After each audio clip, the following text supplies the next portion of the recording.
Hello, ladies and gentlemen, and welcome to a nice interview that we got here for the Unified Proving Grounds Circuit. I'm Travesty, and I am joined here with the ever so noticeable Crimson here from Radiance. How are you doing here?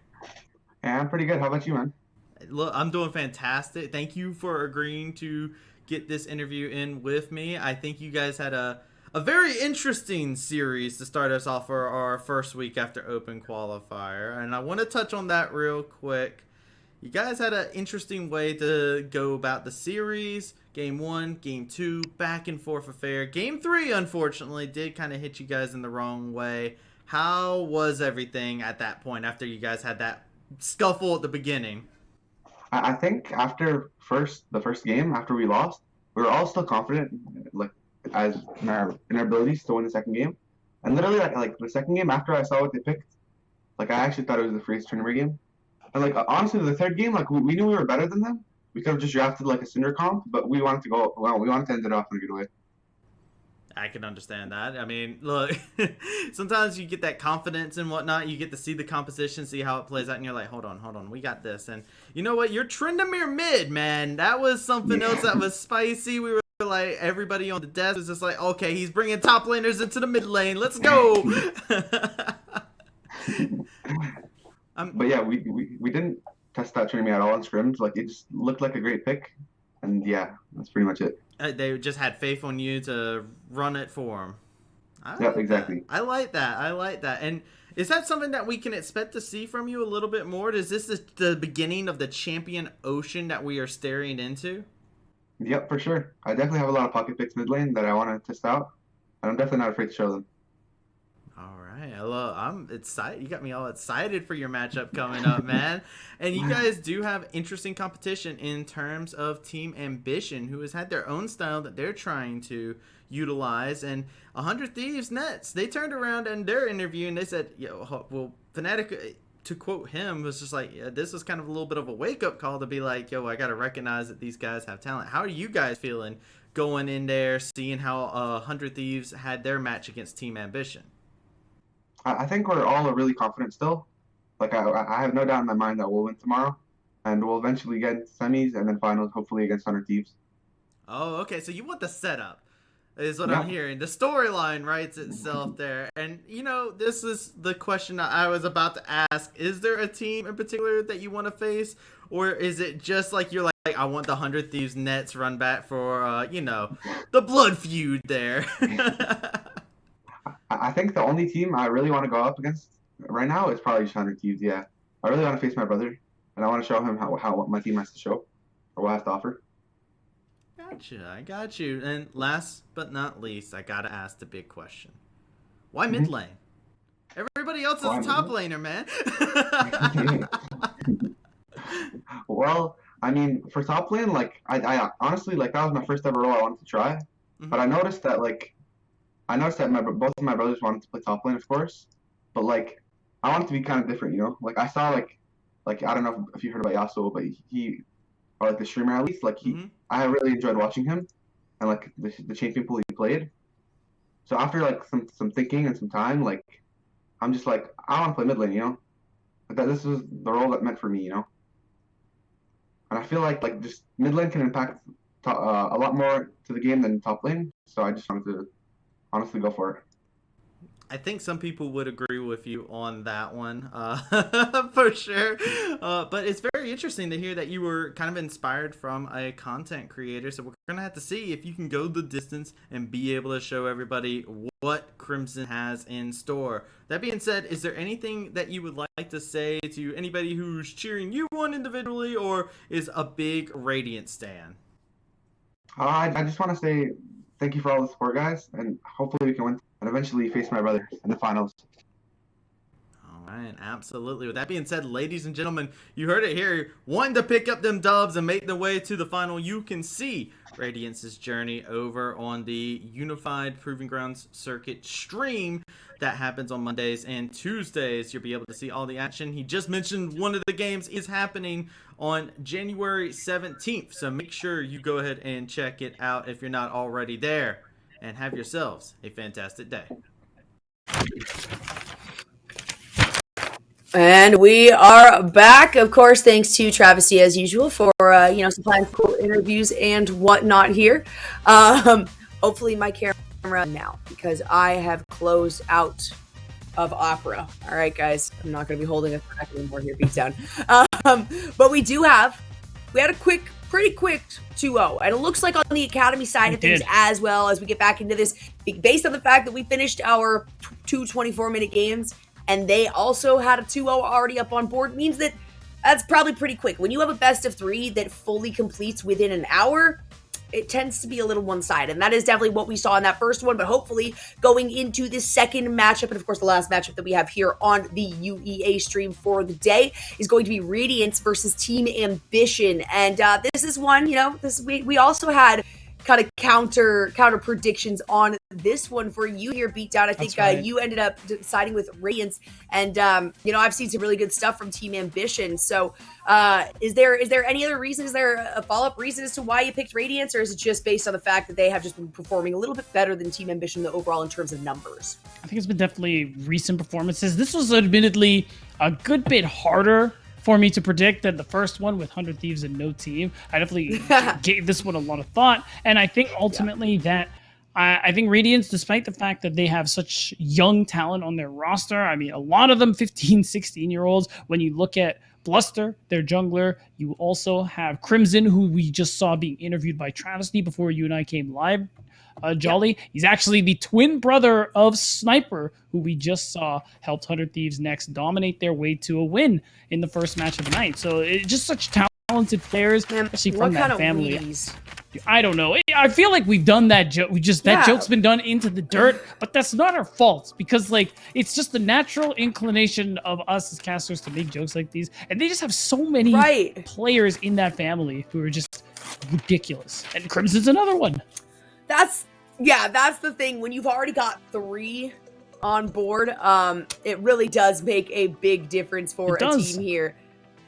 And I like to see that we do have, a little bit of contention, at least coming into this match, right? We weren't really expecting maybe 24-minute games out of the last one, but this is one that I think all of us really across the board, since you saw those predictions, I think there were, 3 or 4 members that did end up actually voting for Ambition. So Radiance is definitely the heavier sided scale.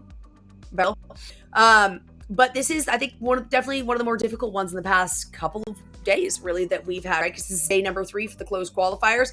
Both of the teams are showing a lot of improvement. And I think that's probably why I decided with Team Ambition, is their ability to kind of adjust and adapt on the fly has been really impressive. So while Radiance in the overall, when you look at it on paper, when you look at the statistics, they have been doing overall just a bit better of a job. But Team Ambition has shown really a lot of promise. And I think that there are a lot of players on this team that are taking this moment, to be in the limelight, to shine, to really prove that they are absolutely here for a reason, right? This is the top 8 teams. There's a big deal to be a part of this closed qualifier, especially as we get closer and closer to playoffs, Beatdown.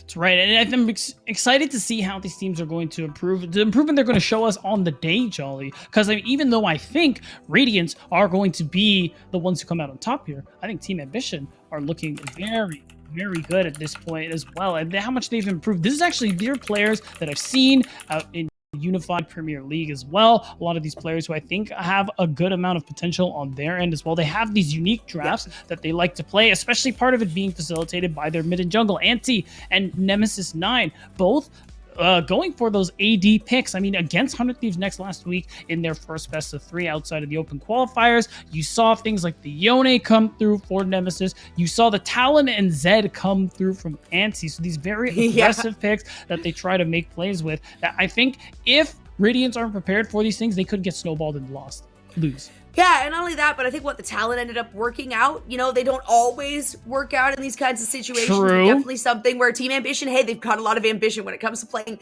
some of these crazy compositions. The name is really very fitting for them.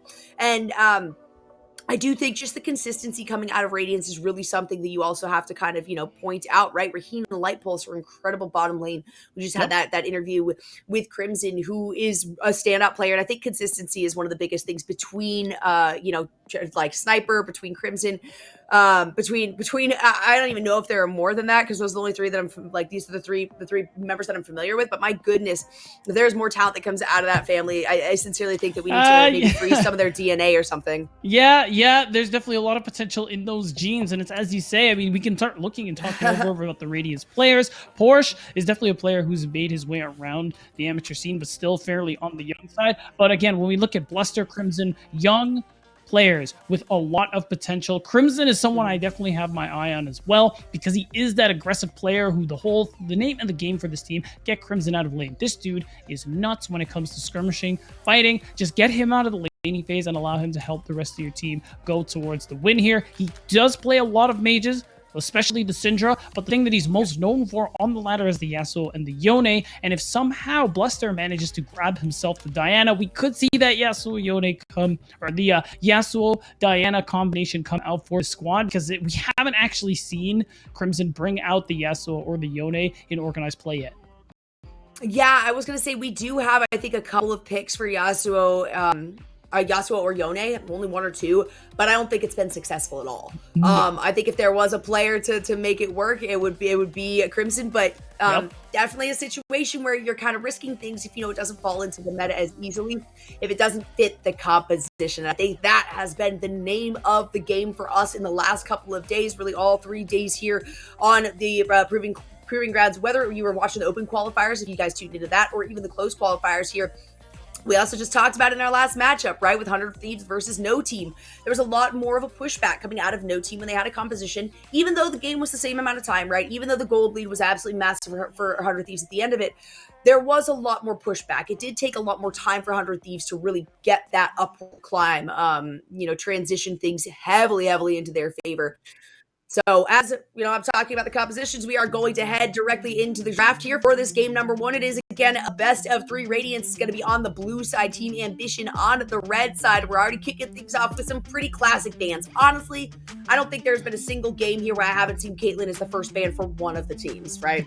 She's in such a strong position right now, so lane dominant, and it's so it's pretty easy to get her snowballing at this point, just with the lethal tempo changes and how strong she is. Most people don't want to deal with it. Some teams, sure, they have an answer, but most people, they're very happy to just get rid of it, especially if you're on the red side. And you can see a Team Ambition are really getting into Raheen's champ pool here. Raheen being a player who has spent a good amount of time in the amateur collegiate scene, worth noting, has played in equal amounts of support as well as marksman in the off season, so maybe a bit of rust needing to be shaken off for him in the bottom lane. But I mean, ultimately, Jhin still being available, I think, is something you can definitely prioritize, something he's always been very good at, and with how strong it is currently in this metagame, I think it's fine. Yeah, it's definitely an easy one to pick early, and that has been a big part of it too. Wow, it's going to be a Lulu first pick. I was going to say we've seen a lot of supports and ADCs as first pick. I haven't seen a Lulu first pick yet so far. You've got a lot of opportunity. This is technically a fleck pick, though we really haven't seen it in anything other than support role in quite a while now, just because of the limited damage that she deals, right? She's great in terms of her utility. She's great at applying the slow with the glitter lance, the shield. The polymorph is the biggest one, of course, that can be transferred, that and the whimsy. And it is, you touched on the Diana there, beatdown before this even started, and it is going to be the first selection here for Team Ambition to lock in. They got to hover over the Zyra, who we haven't seen. I would be a lot more comfortable with the Sona. Yep. Yeah, so Sona's still kind of, not in meta, but definitely not completely out. Not a bad champion by any means. We just don't see her as much in terms of pick ban. Right, and you know what? She offers a lot of utility in this particular instance. When you see Diana, I can already tell that Team Ambition are looking for this kind of all-in burst damage type composition here, and the Sona ultimate there is a good way for you to be able to start up these fights. If you can catch people out, you can set the rest of your team up for success here. And as time goes on, I was wondering more if we were going to see that pick come through on Radiance's side. So with Team Ambition taking it away, will they go for this Yasuo or something along those lines in mid lane? The Renekton is already taken away, which is usually known as a pretty good pairing with the Diana as well, with how strong she currently is. I don't want to talk about it, Jolly. Stop looking at me. Stop laughing. No. This is why I rooted for this team. Exactly why. I don't see it. I'm covering it. Stuff like this. It's not real. I love it. It's not real. there. I love it. We've got the Sona and the Seraphine lock-in, right? The non-sister sisters. There was that whole joke that, of course, when Seraphine first came out, I'm a big fan. Psh, you don't play Seraphine well. If anybody who has problems with Seraphine just doesn't play her well enough because she is so much fun. Her and Vex are two of the champions that have come out in the last bit, you know. Of course, Seraphina being a bit older than Vex. Oh my gosh, I don't care if you don't like them. They're just a blast to play, right? They've got a lot of versatility to their kit. They have a lot of obscene range. Their ultimates are just stupid. Sure, maybe it's a little bit of a BS fun, but it's still fun, okay? Fair enough, fine. If you enjoy it, we can have our differences of opinion, Jolly. It's cool. And I mean, with that picked up, interestingly enough, I am a little surprised that the Yasuo wasn't grabbed before the ban phase, just because, of course, Radiance are going to take it away. If you have this composition with the Yasuo, it would have been something disgusting. In fact, they also get rid of the Yone too, Jolly. They want to make sure there's they want to remove as much combo from this Wombo that we're seeing come through on Team Ambition's side. And ultimately, it is still very much there. And the Graves, at the very least, is going to offer some of the DPS that we have been missing a little bit. And at this point, speaking of DPS, what are we going to see in the mid lane? We know Nemesis plays a lot of those AD picks. The one he definitely most commonly plays are not available anymore. With Zed off the table, Talon off the table by Team Ambition's own design, what are they going to look for? I mean, you're playing into Victor. I feel like you are going to have to go the Corki route. Or other way around. You see Corki on Radiance, I think you got to play Victor. Yeah, absolutely. Victor is definitely the choice going into this one, and they're gonna actually follow it up with a lot more initiation here for Radiance as their final pick comes through in the Jarvan. It was good. Radiance, you could see, was trying to say, maybe we can at least get the counter pick potentially if we can get Ambition to pick their mid laner, but no, they really throw us off here by locking in the Sona and the Seraphine and giving themselves a lot of flexibility on this one, right? Because you've got the Graves towards the top side. And now at this point, you're really just, you can swap some of these around, right? I would love to see just this bottom lane come through, though, out of Team Ambition. And it's going to be the Aurelia that gets locked in here. So you still have some flexibility, you still have some opportunities for some adjustments here from Team Ambition. It's pretty kind of written out on the pages in front of you for Radiance. But look at how squishy this team on Ambition is. I mean, they have frontline, sure. They have initiation, they have the ability, but it's not tanky frontline. Just because they're on the front line doesn't mean they can absorb all the damage, right? That just means they're at the forefront of the fight to try to make these initiations happen. That's definitely the case for an Aurelia. That's the case for a Diana. But in terms of posting and Porsche on a Renekton and a Jarvan, you get Cataclysmed, you get the slice and dice coming through, and there's not a lot you can do. There is a lot of crowd control that you have to acknowledge on Ambition, and then the follow-up, of course, coming through from the Diana and the Aurelia. So I do like kind of the focus on those two towards the end, but it's a lot of squish here, Beatdown. Right, and the thing I think, and I want to talk about Team Ambition's comp first, since we're on that. And it's interesting. It's an interesting comp because you see the Stone of Seraphine, where the bot lane is very difficult to kill. The healing and shielding is a pretty absurd to deal with here. So for the most part, you're going to safely be able to farm your way up to the later parts of the game, unless you get a lot of jungle attention. And to be fair, Bluster is playing the J4, so the setup is absolutely there. They're going to have to be very careful of these things. So I think the thing that goes really well for TA is that if they get through this laning phase, I think they're going to be a pretty tough to deal with on Radiance's side. Because let's look at Radiance's comp. You have, especially because the Lulu is there, your main engage is going to be Bluster on this J4. And because of that, because of the gap closing necessary, you have a lot of options to start things off with things like the Encore, followed up by the Crescendo. And then you know what I'm getting at here, the Wombo combo. And there's got to be another word that rhymes with Wombo combo to really just sell how many of these ultimates are going to be working. It's okay. We'll figure it out later. You shouldn't have asked me. Yeah. That's a later thing. The point is TA. They're going to be very based around their ultimates. It's less about how much damage they're going to be able to do over time here. It is just one and done. Like a candle, they're just going to try and basically snuff out Radiance if they can a few seconds after these fights start. Yeah. And with the crowd control, you know, that they have, and it's not an obscene amount of crowd control, right? Of course, you've got a decent amount coming out of the Seraphine, and then the ability to initiate, right, coming as well with the Seraphine, the Sona. The smoke screen, I think, is always underrated as a form of crowd control, right? Because it does it forces you either, hey, I keep blindly shooting if I have the capacity to do that, right? No autos, I can keep blindly throwing things out, or everyone's automatic reaction when you get smoke screen is walk back the other way, right? So kind of forcing the direction, the positioning of a player, I do think is a really big deal, and especially considering how some close range on here. Of course, you've got the FLAs, you've got the Corki with the capacity to stay back, but they do at the end of the day want to really try to get in, right? We're going to be looking for opportunities for this package to be used here by the Corki for Crimson. And Crimson is such an aggressive player. We just saw Sniper. These brothers are all the same. I mean, they're not all the same, obviously. I can't say that, but very similar in their styles, right? They play together. They've clearly trained together. You can tell that, ever from the start, or right from the start, General Sniper is like, all right, yeah, guys, like I'll help y'all out. We'll figure things out together. And so they do have very, very similar styles. So I do think you're definitely right in that beatdown. If Team Ambition is able to really get a lot of pressure in the early game, it's going to set them up to kind of just shut down Radiance in the late game. But if it gets late enough in the game, no matter what, the lack of a front line on Team Ambition really could spell their demise or just disaster for them as the minutes tick by.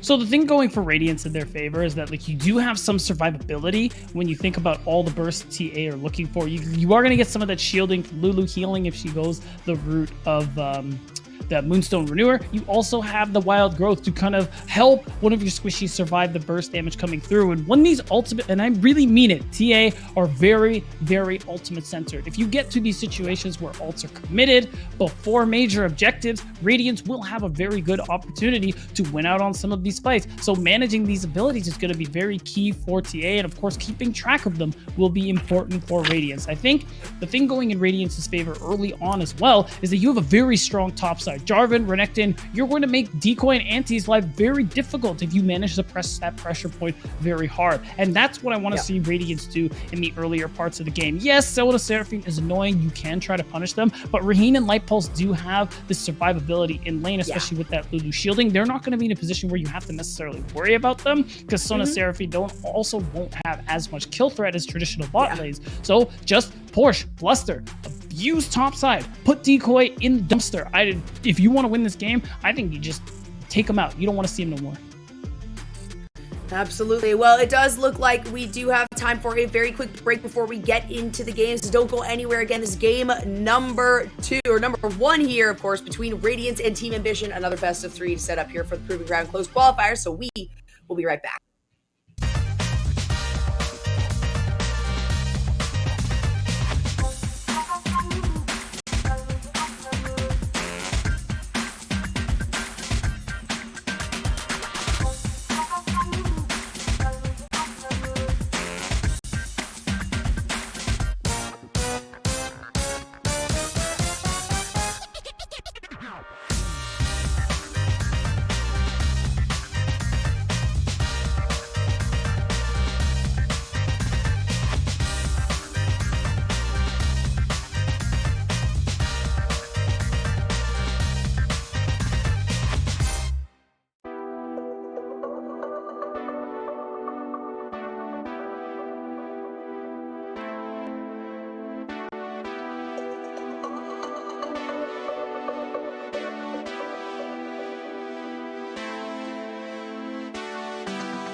Thank you guys for sticking with us. We are getting right into this game number 1 between Radiance and Team Ambition. Of course, a best of 3. Radiance starting on the blue side, Team Ambition on the red side. And as you know, we have had it for today, at least on this UEA stream. I'm joined by the wonderful Beatdown Boulevard. How are we feeling now, Beatdown? We had a pretty quick first round, right? How are we feeling going into 2?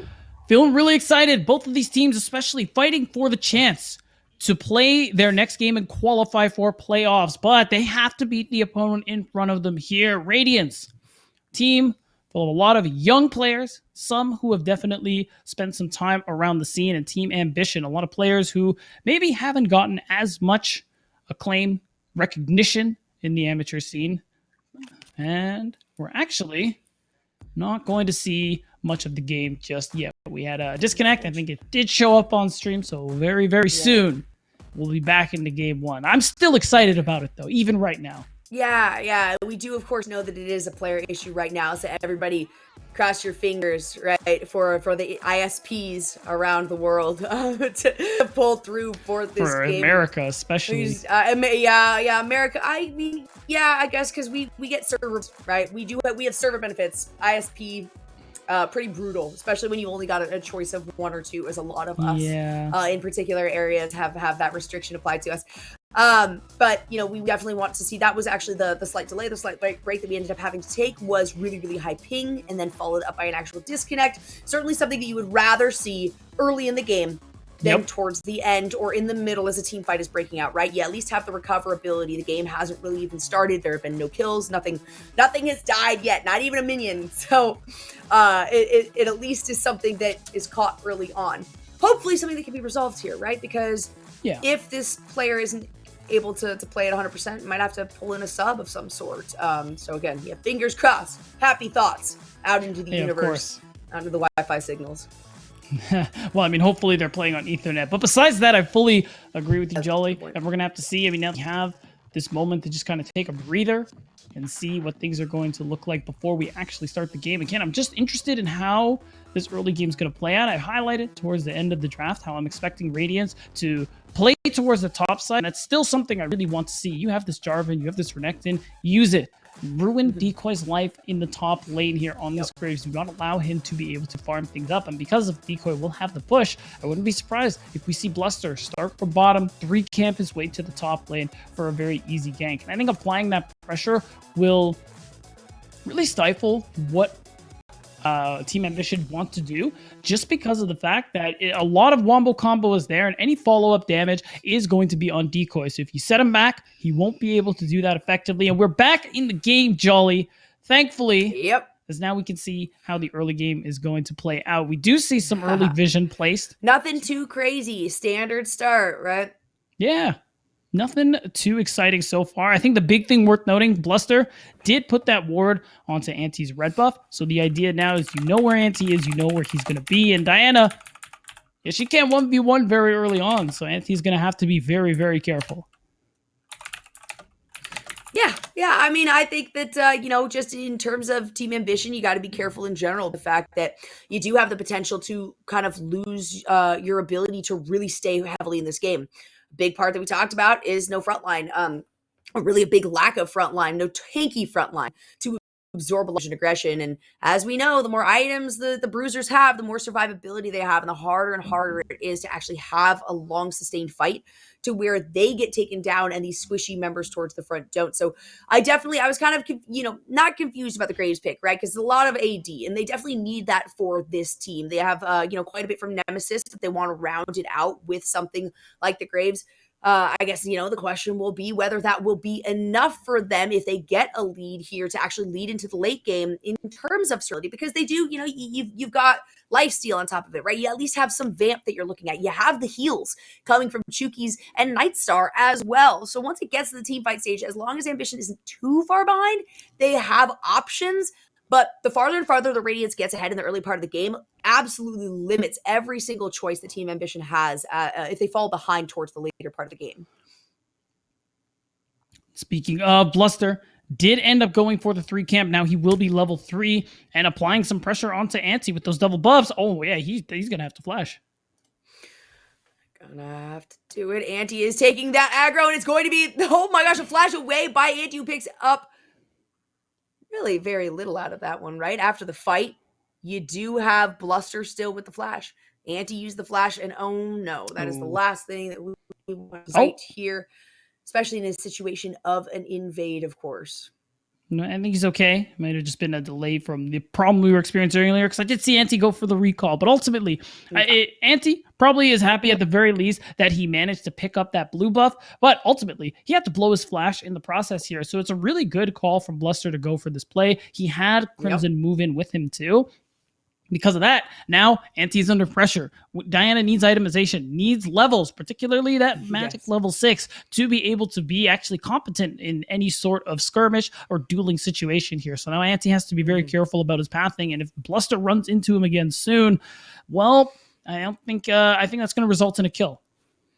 Yeah, especially, given the mobility, right? Bluster's at level 3 now. You've got the flag and drag. You have a lot of different opportunities to either engage or disengage as this player. And I think recognition was definitely there in the early part of, all right, hey, I've got kind of a bit of a one-up on this. Whether or not I pick up the kill, as long as I can get something from it, then we have a victory. And you saw the second that flash went out, sure, Bluster could have probably continued on there, but decided there's absolutely no need. The Flawless Duet is going to hit there. Crimson's going to take quite a bit of damage from Nemesis as we get a little bit of a back and forth in the mid lane, but we can see just a very slight gold lead. Sure, it's under 5 minutes. It's only a couple hundred, but it still is a couple hundred. And a lot of that has to do right here with this mid lane in the selection that Nemesis has chosen in Aurelia. And then Nemesis, player we know, who although can play mages, does really like to flex onto those AD picks, really show us mechanics that this player has, and we're seeing it come through with the matchup that is definitely favored for Aurelia early on. So I'm looking to see how Nemesis is going to be able to navigate in these team fights. We've seen him in the past be able to do so pretty well in these picks, so I am expecting he'll be able to do so again. And with how important Nemesis and Decoy are going to be in these team fights after the initial burst, for Team Ambition's sake, they better hope so too. I kind of feel like Radiance set Team Ambition up to go with this Seraphine Sona. It feels like one of those things where they're like, maybe we could try this. Maybe we could, maybe this is going to be a team that we can run it. And the second you see the first lock-in, first pick as a Lulu, the answer is absolutely, because you can't really run this into something like if there's a Thresh on the other side, if there's a Nautilus on the other side. So the fact that this champion was selected for Light Pulse as the first pick here really gave Ambition the opportunity to play this one out. Of course, Raheen is going to be doing a lot of damage. It's going to be the exhaust, a forced flash away. Anti is in the wings, but so is Bluster. There is a ward there, so Nightstar, Anti, and Chukis are all very aware of what's going on here. Light Pulse has to flash away from this after the exhaust was expended there. The cleanse was used by Raheen, as you mentioned just a moment ago there. So beatdown, it's not going to result in any kills, but we do get several summoner spells out. I think it was like 5 across the board, maybe even 6.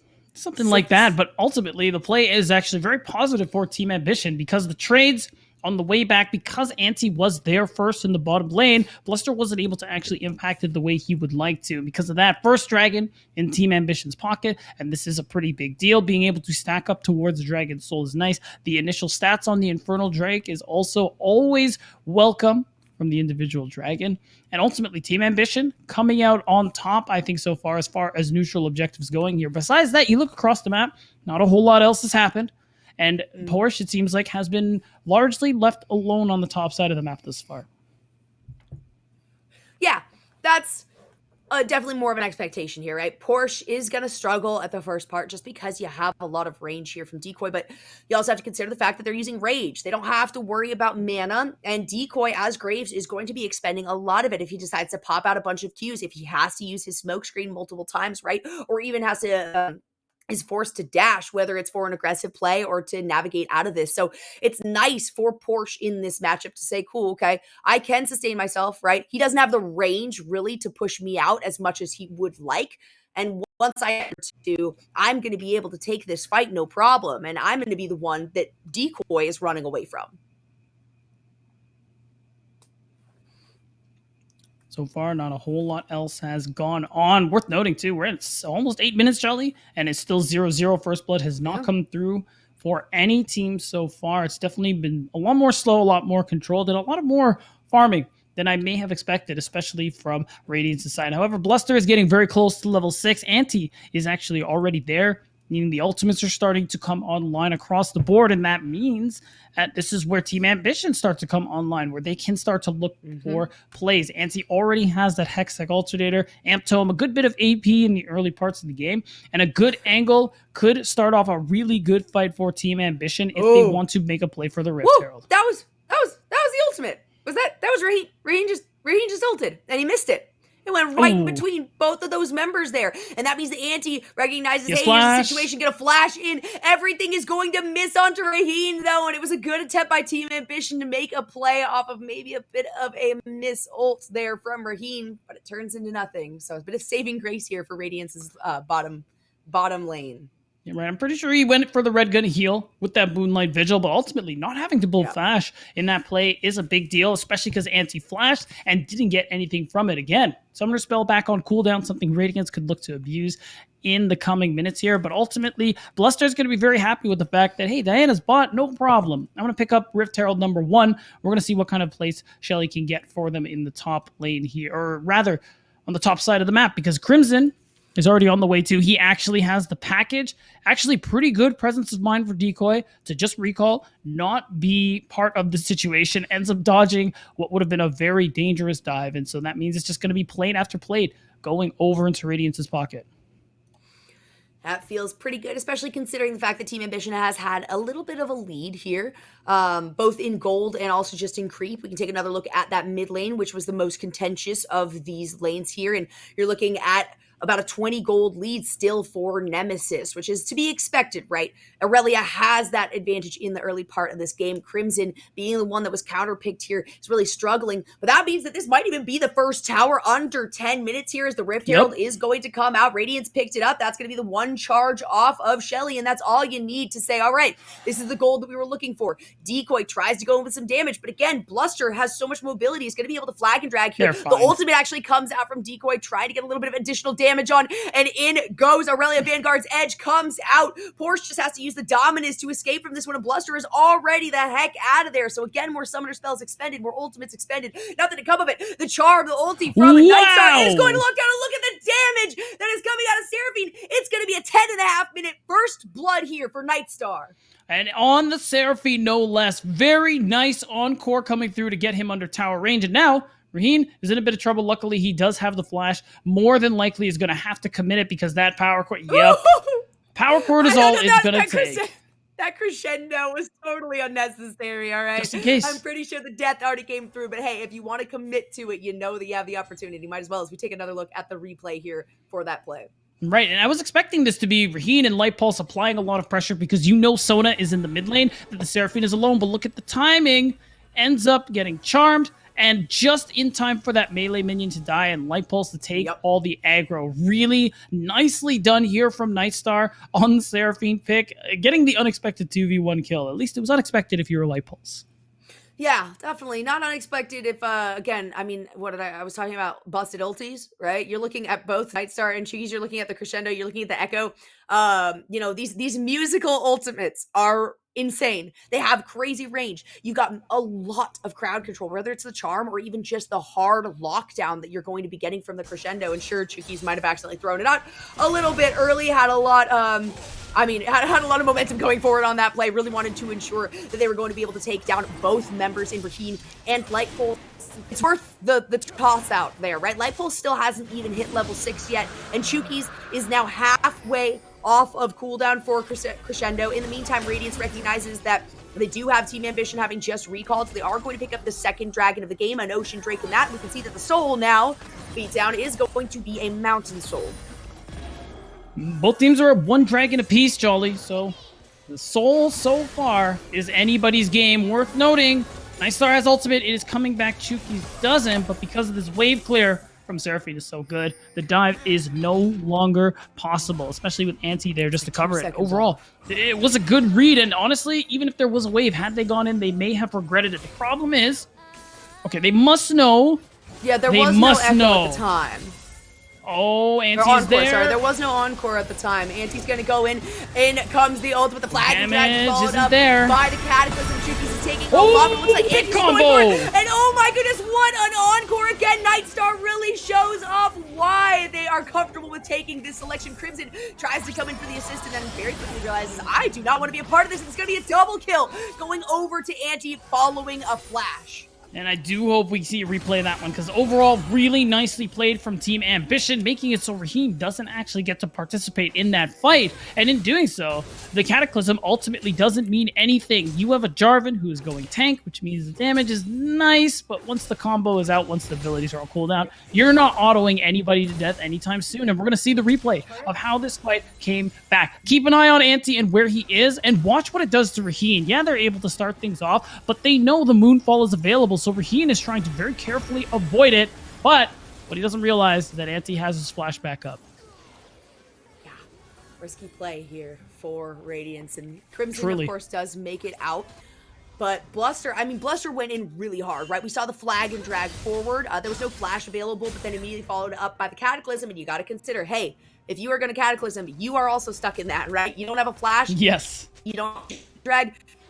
You so locked into this position. But man, that, what was it? Was it the 3-man, 4-man ulti coming out of Nightstar? Absolute insanity. 3-man ulti, picking up a kill, full Charmin, really allowing Team Ambition to say, okay, we know who we need to target now. We don't have to kind of break this down and say who's our best option. Let's make the call. Nightstar did that, throwing out the ultimate and saying, hey, everybody's a target now. They're all really low.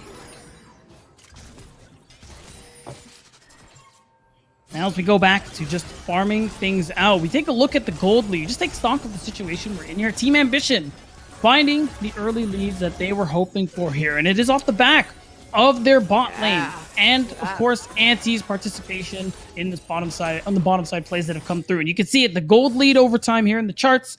Definitely a bit back and forth, a little up and down, but Team Ambition now firmly in control of the lead here. Yeah, it looks like it was a really, really quick up to, 1,500 gold at the 10-minute mark, right? It was very, very even all the way up until 10 minutes. Then Radiance just took themselves a massive lead. And I think it had to do with the fact that they were able to grab the tower. They were able to grab the Equalizing Dragon pretty quickly after with the fight. And just as quickly, Team Ambition say, all right, sure, you were close to 2K. Now we're not quite going to double that lead, but we are going to put it up. And now, yes, at this point, it has absolutely doubled. And it is going to be at least a little bit of a consolation prize in Radiance picking up here Rift Herald. Going to be able to get some more pressure. That is what allowed them to get that early lead, right? Having the first Rift Herald and getting the first tower within the 14 minutes, meaning they get all of those plates. Nemesis has to flash away, gets polymorph, but it won't be enough here. Setting up for a flawless duet just in case somebody tries to follow up on him. But no, it's just going to be Radiance saying, whatever, we'll take another tower instead. It is nice. Chili does get a good amount of value. It takes 4 members to do so. The thing now they have to be careful of, Decoy is here, Ante is here. The Moonfall is available, Jolly. Oh my gosh, look at the damage. It ends up being Oh, here it comes out. comes. We're gonna follow it up with the crescendo. In goes Ante with the Moonfall. Doesn't quite do as much damage as they would have hoped, and Life Pulse is able to follow this up with a flash to get out. No members of Radiance following in that fight. No, they came very, very close, Jolly. And Radiance being able to dodge that is important. You don't want to give away too many kills for Team Ambition who are already ahead. This is nice. This is what I was talking about in draft, though, where if you're in a situation, Team Ambition use some of their key team fighting ultimates and ultimately not get any kills just before an objective. Well, now we can see this play coming in bot. They can set up for Dragon. Oh, comes the teleport, is the Oh, package. the damage! Will the Midgard's Edge be enough? A beautiful, flawless duet coming out of Nemesis means that there's enough time for Decoy to join in on this one. And now you have multiple members kind of running. Raheem, of course, flashing forward. Very He's nice. going to be able to pick up a kill. That's a shutdown given over to Porsche, who has just flashed forward for that. Now it's Decoy versus 3 members here. But that is the first kill of the game for Radiance at 17 minutes. And it's an important one at that, Jolly. Still no Moonfall, still no Crescendo. It means that Radiant should have a really good chance at making a play for this Dragon here, especially because they're starting to catch out Decoy. Raheem still has ult, worth noting. Yep. Still available. Decoy's going to take a bit. is able to join up with the rest of the team, though. It's Anti has ult again. Coming out of Bluster in is the Cataclysm. Does manage to get 2 members here, all 3 actually. Look at Anti Anti. to pick up the one on the bed. Anti finds the one, but will go down quickly after. Very, very quick recognition by Radiance that they need to turn away from Decoy and change their aggro push, and they're going to be able to pick up 3. So just within the last minute and a half, from 0 kills to half the kills that Team Ambition has gotten in 18 minutes.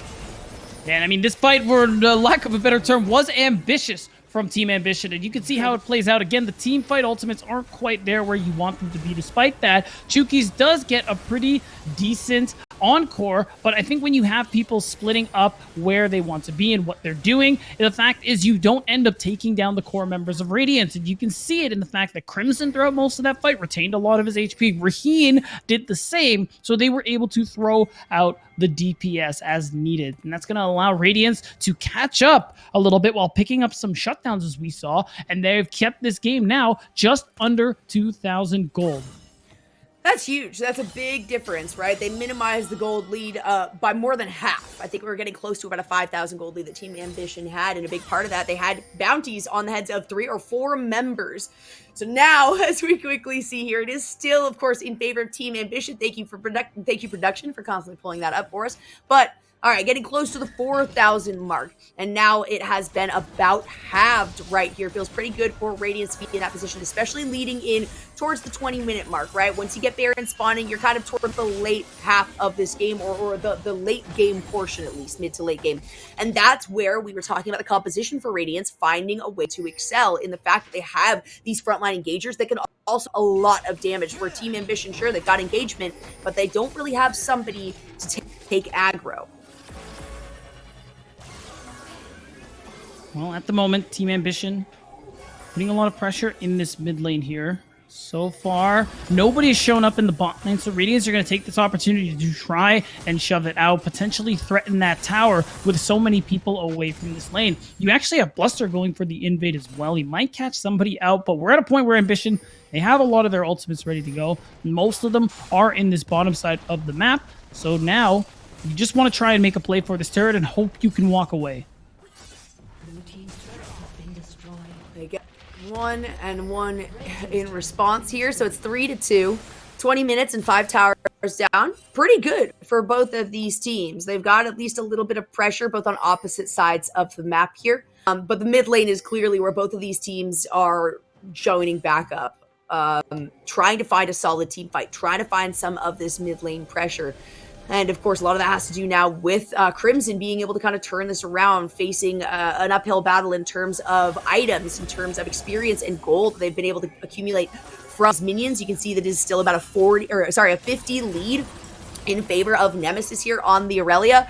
But the later this game goes, the better off it is for Crimson to be able to follow up the initiations of Porsche and Bluster. And the scarier it gets for Team Ambition and recognition that, yeah, that front line is not responding. It is a nice engage here. Anti finds it. It's a flash away from the B drop to prevent the lockdown, but it doesn't matter because Nightstar still manages to pick up the one. And that means that only a minute after it spawns, Team Ambition make an ambitious move and decide to go for the Baron. Worth noting, Nightstar still holds on to the Encore, which means it's going to be tough. Radiance, they have to stop this Baron. This is Team Ambition's way to snowball this game into a win. So they're going to do what they can. Porsche is going to pop the Dominus. It's too late. Oh my gosh, that was fast! Holy cow, that was way faster than I expected. You know, we get the fog of war kind of sight. Out comes the big package? And then it's Moonlight. That's a lot of damage onto Anti, but the Vanguard's edge does come through. Nemesis here on the front line. Nightstar, way too low to be able to follow up any initiations. All of the ultimates there coming out if they were available from Team Ambition, and they all survived with the Baron buff. And Crimson trying to go in deep, make the aggressive play, but he wasn't able to get it done. Even with the Ludens, even with that extra damage on the package, it just wasn't enough to take anybody down. And now Team Ambition have the tools to really put Radiance to bed here in game 1. They're up 5k gold. They have this opportunity to continue affecting multiple lanes here.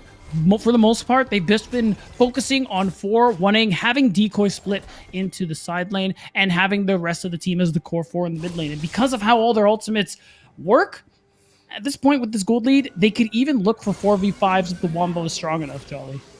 Yeah, absolutely. Especially with the cooldowns that you're looking at on some of these ultimates, right? They are big ultimates. They make they make a big impact, particularly when you are able to get the crescendo and the encore lined up together. It makes it really easy for Team Ambition, even without that front line. They don't have to worry about it, right? There's no damage to be dealt to them if they're locked down for this big span of time, like they can be.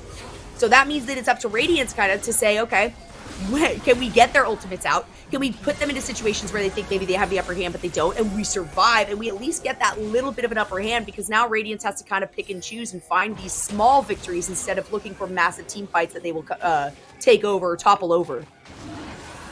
Speaking of small victories, because they managed to get their second Drake, this is only Team Ambition's second dragon here. So no soul point has been picked up yet for either team, which means Radiance can breathe a bit of a sigh of relief that they managed to get those earlier dragons, because it does mean that they do have some time to be making some of these plays. No major objective coming up for the next little bit. You do have Baron coming up in maybe 3 minutes time, almost 5 minutes till the next Drake. So you have these opportunities. Look at the vision on the top side of the jungle here. A lot of pinks to make sure that Nemesis won't see it coming. However, he's got a sixth sense for these things, Jolly. Will it matter? Absolutely, even with all the pings coming through, Nemesis tries to go in, ends up getting exhausted here. It was a good attempt with Flawless Duet to lock down Bluster, but it's not going to happen when it's 3v1. And it does end up being a little bit of a shutdown here in favor of Radiance. That's right, and it's a nice pickup onto Bluster. Team Ambition will use that pressure, though, because they know multiple people are there, to go ahead and try and take this tier 2 turret. I say try. It's going to be very simple. Porsche is under a bit of threat, so he's going to have to be very careful lest he get just comboed at this point. So it's still trades going on across the map here. Beat drop. That was so much damage. Yeah. That was so much damage coming out of this Seraphine. Holy cow. It was, and that's the thing. Like, Seraphine, the reason people pick her mid bot is that once the itemization comes through, there's a good amount of damage on top of the fact that her early wave clear is nice. The Night Star, he is a menace, especially with the fact that he's 4-1. Jolly, he's building a death cap. He has 5. I saw that. He has 5 stacks on the Dark Seal. 5 stacked on the Dark Seal, which was picked up quite early. Of course, the Embrace already completed, but the big thing really is that burn damage from the Leandries, and then follow it up with the massive amounts of damage that you're getting from Aurelia.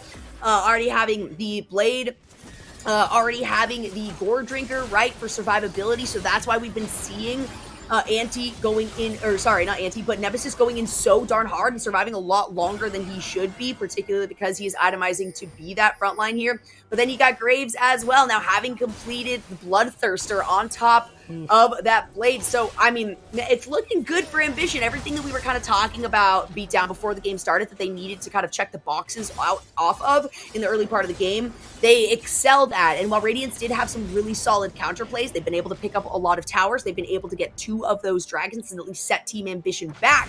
Everything is kind of falling into place in what TA was planning for this composition.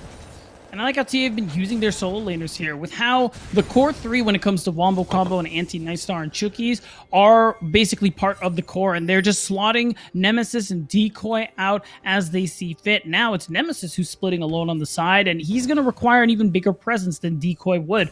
So in doing so, you do have this opportunity, if Radiance overcommit to one side of the map, to try and take down Nemesis, to once again take something on the other side of the map. And it's been what's keeping Ambition in this game, or ahead of this game so far, I should say. Still holding on to 6K as we got Baron coming up in about a minute's time. I think that's what both these teams are going to look to play for.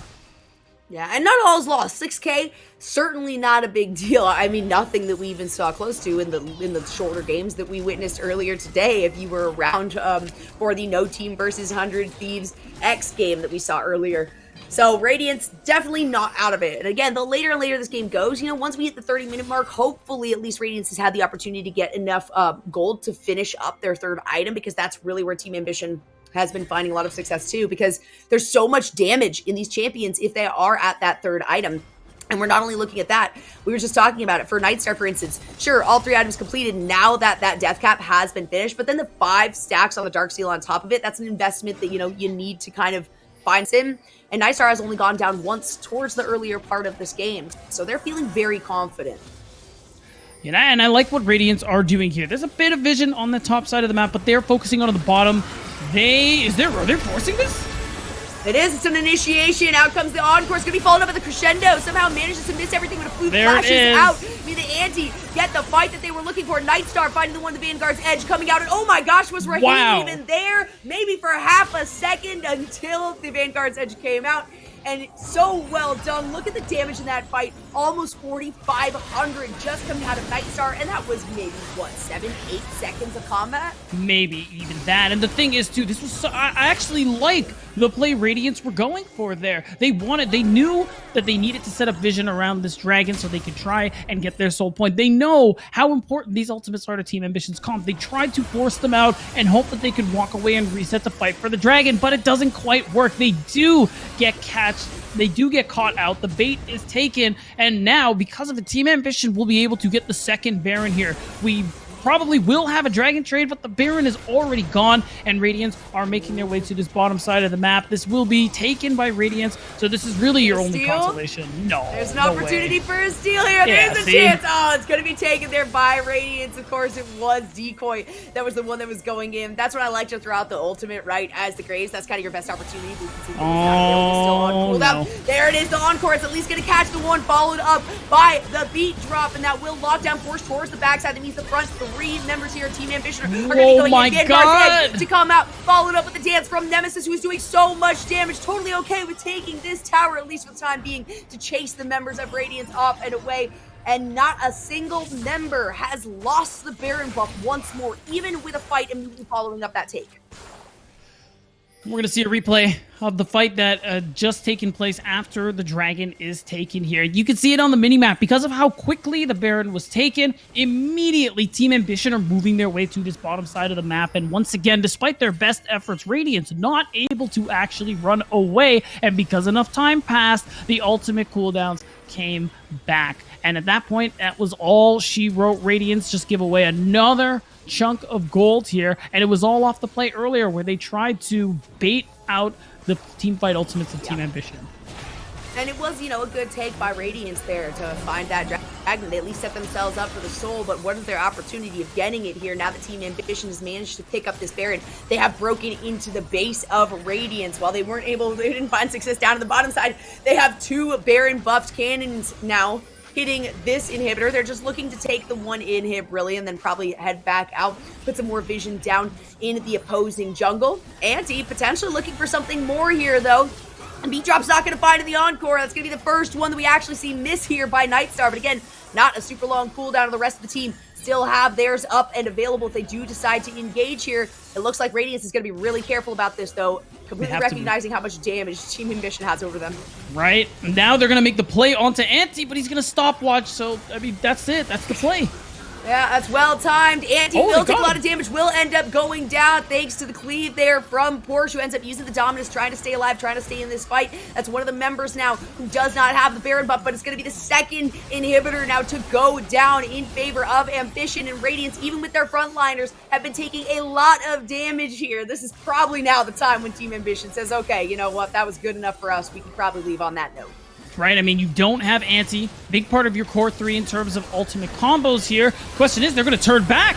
Yeah, Nemesis goes back in the Vanguard's edge. Coming out, the survivability is massive. Nightstar finds one Decoy. Now sending a light pulse away from this fight. Doesn't even need the help of the rest of the team. A double kill pickup for Nightstar. Sure, the heal was used, but that's all that's necessary here, as it's another E that comes through. And oh my god, Anti says, hey, I want to pad my stats. Let me ensure that not a single member of Radiance is here to stop my team from taking the Nexus. And that is going to do it. Team Ambition find themselves out in a successful, a fantastic start here. 31.5 minutes. 7 to 20 are the kills. 12k gold in favor of Team Ambition. It felt kind of up in the air beatdown. It felt like there was a big opportunity for Radiance to try to take things back into their hands. I think Team Ambition recognized that though and said, yeah, we're not going to let it happen.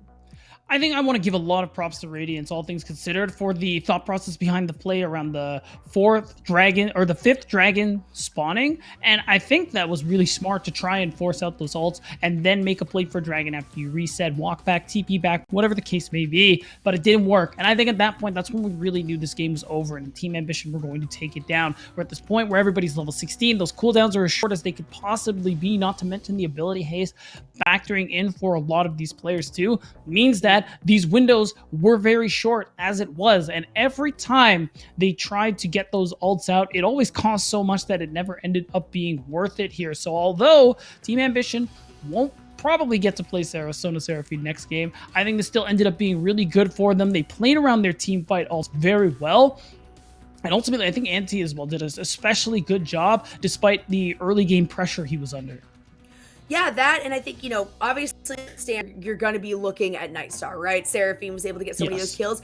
I really have to commend Nemesis, though, on the initiations, the engagements, even right there at the very end, where the team had split off. Nemesis ends up getting separated and caught out, and you think, uh-oh, Nemesis is probably going to be dead here, right? This is 3 members on. You get the Gore Drinker, though. You have the survivability that's coming through from this player, and so it meant that so much damage was supplied down, and it plan for the team to kind of navigate away from the 1 kill that they managed to get to say, okay, we can get another ace off of this. And then especially there at the end, we saw, Nemesis say, hey, I can pad my stats, right? I can get the 1 kill. Sure, I'm going into Fountain. I will definitely die. There's absolutely no way I can come out ahead of this.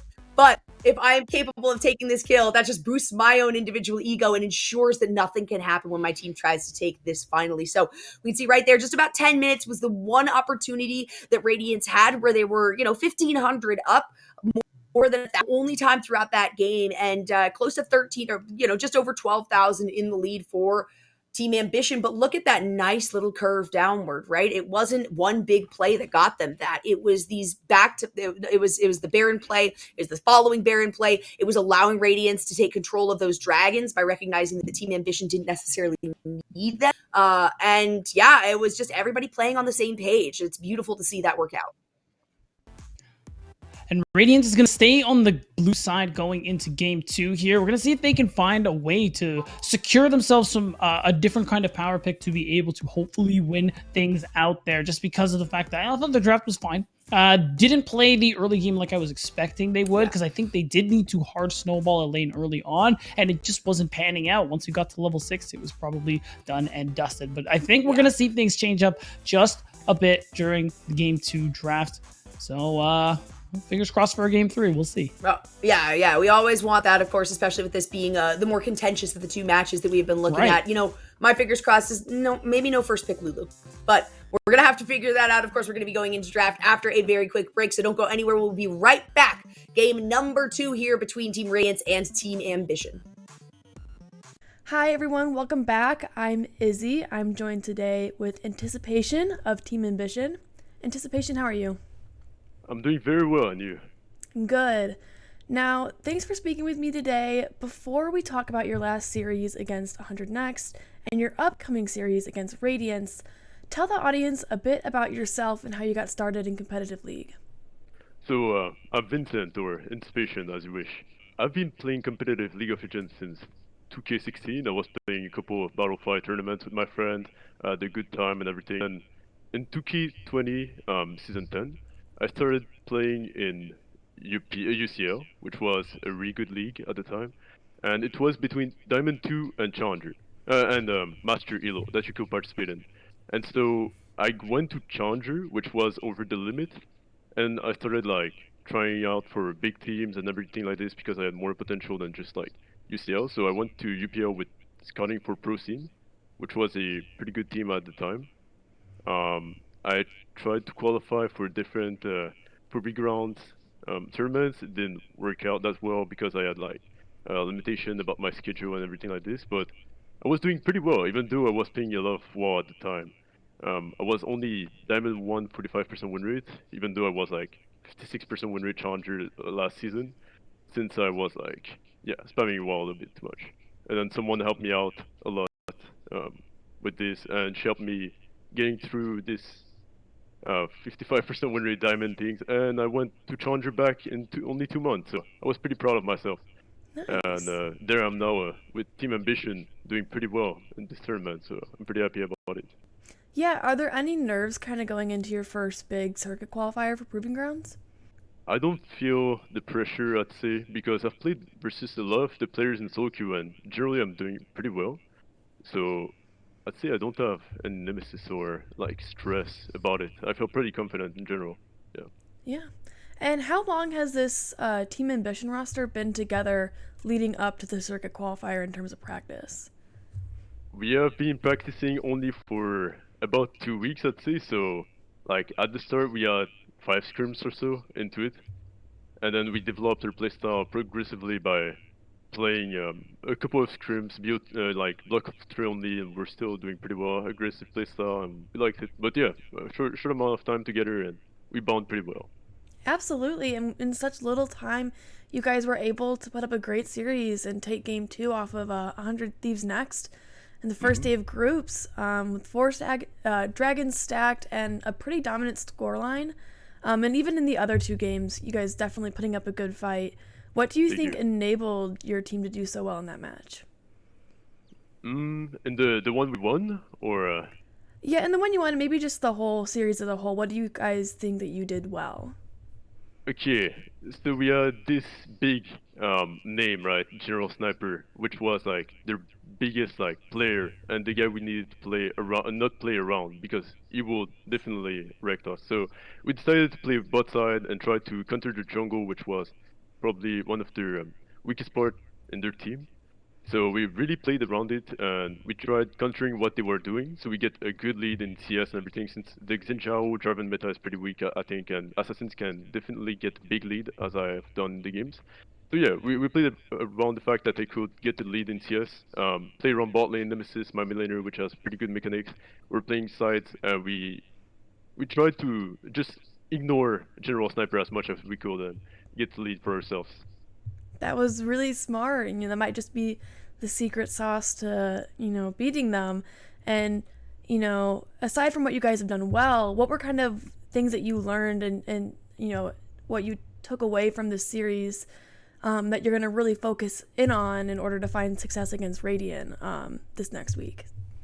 So we need to play more controlled, because the thing with us is that we can get a pretty goddamnly big lead in the early game, but then we have difficulty to like not be too proactive and like go for too many plays. And sometimes we don't have our cooldowns and we just like force a fight randomly. So yeah, we need to be more controlled. That's what we learned with them, definitely, because game 3 we had a good lead early game and we started like getting picked, trying random plays, and it didn't work out for us. So definitely we're gonna play more control style. We're gonna try to cycle Drake's objectives.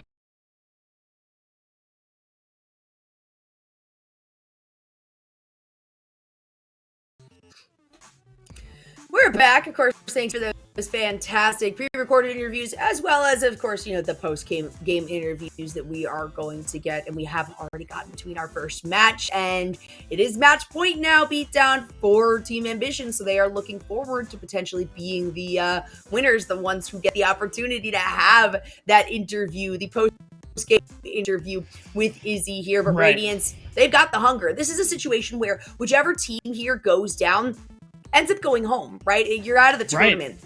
And both of these teams have really shown that they deserve to be here. This is a contentious matchup between these two, but Radiance do need to kind of figure out how to stop Team Ambition's really, cheesy comps and sneaky plays from coming through. Right, and this is a big deal for both of these teams. You are playing so that you can hopefully, again, play for a chance to qualify for the playoffs. Their first match of the night, we saw 100 Thieves Next end up qualifying, and their opponents, Team No Team, are going to play the winner of this match to decide who the last team from this group will be in the playoffs match. But right now, this matchup right here, Radiance, Team Ambition. Ambition finding a really good game one with that Sona Seraphine and the Diana. Insane wombo combo potential, and really no way for Radiance to be able to play this one out. So as a result, Radiance, backs against the wall, have to go back to the drawing board. What's that going to look like? What is that going to look like? They decided to stick with the blue side, like you said before the break here, beatdown. I did like what they brought to the table, right? I do think that maybe the first flaw and what could have opened the gates to really allow Team Ambition to run away with that Sona Seraphine was first locking the Lulu, right? Lulu used to be a big flex pick. I mean, Lulu really is only viable right now in the support role.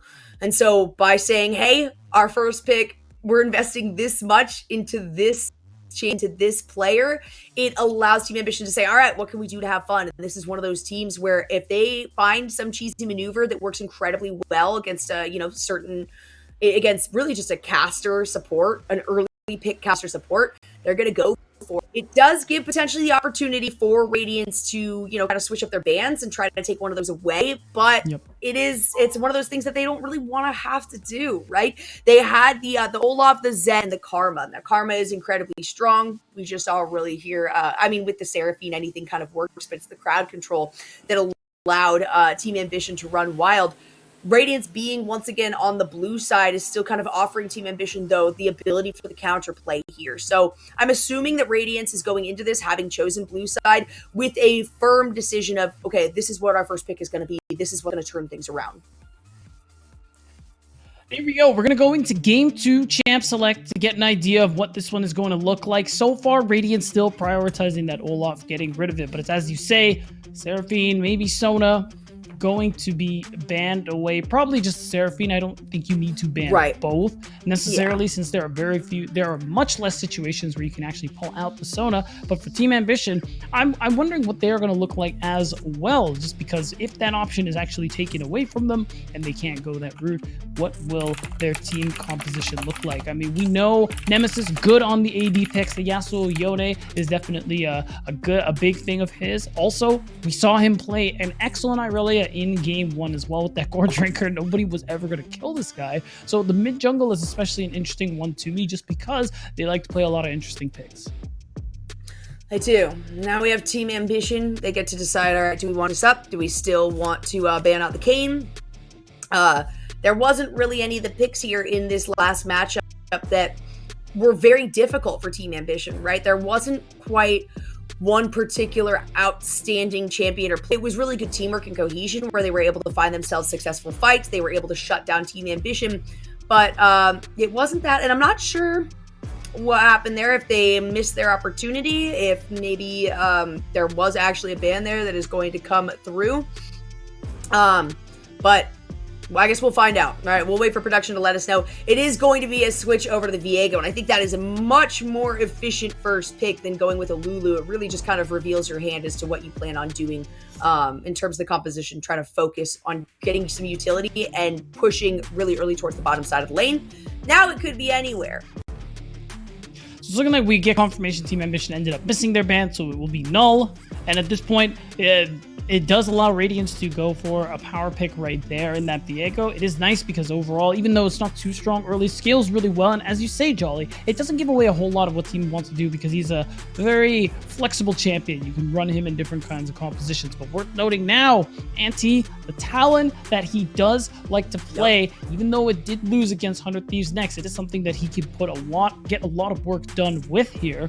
And as soon as I start thinking what the damage profile is going to look like, you have AP in the bot lane. I can already tell we're going to see Nemesis on an AD pick again.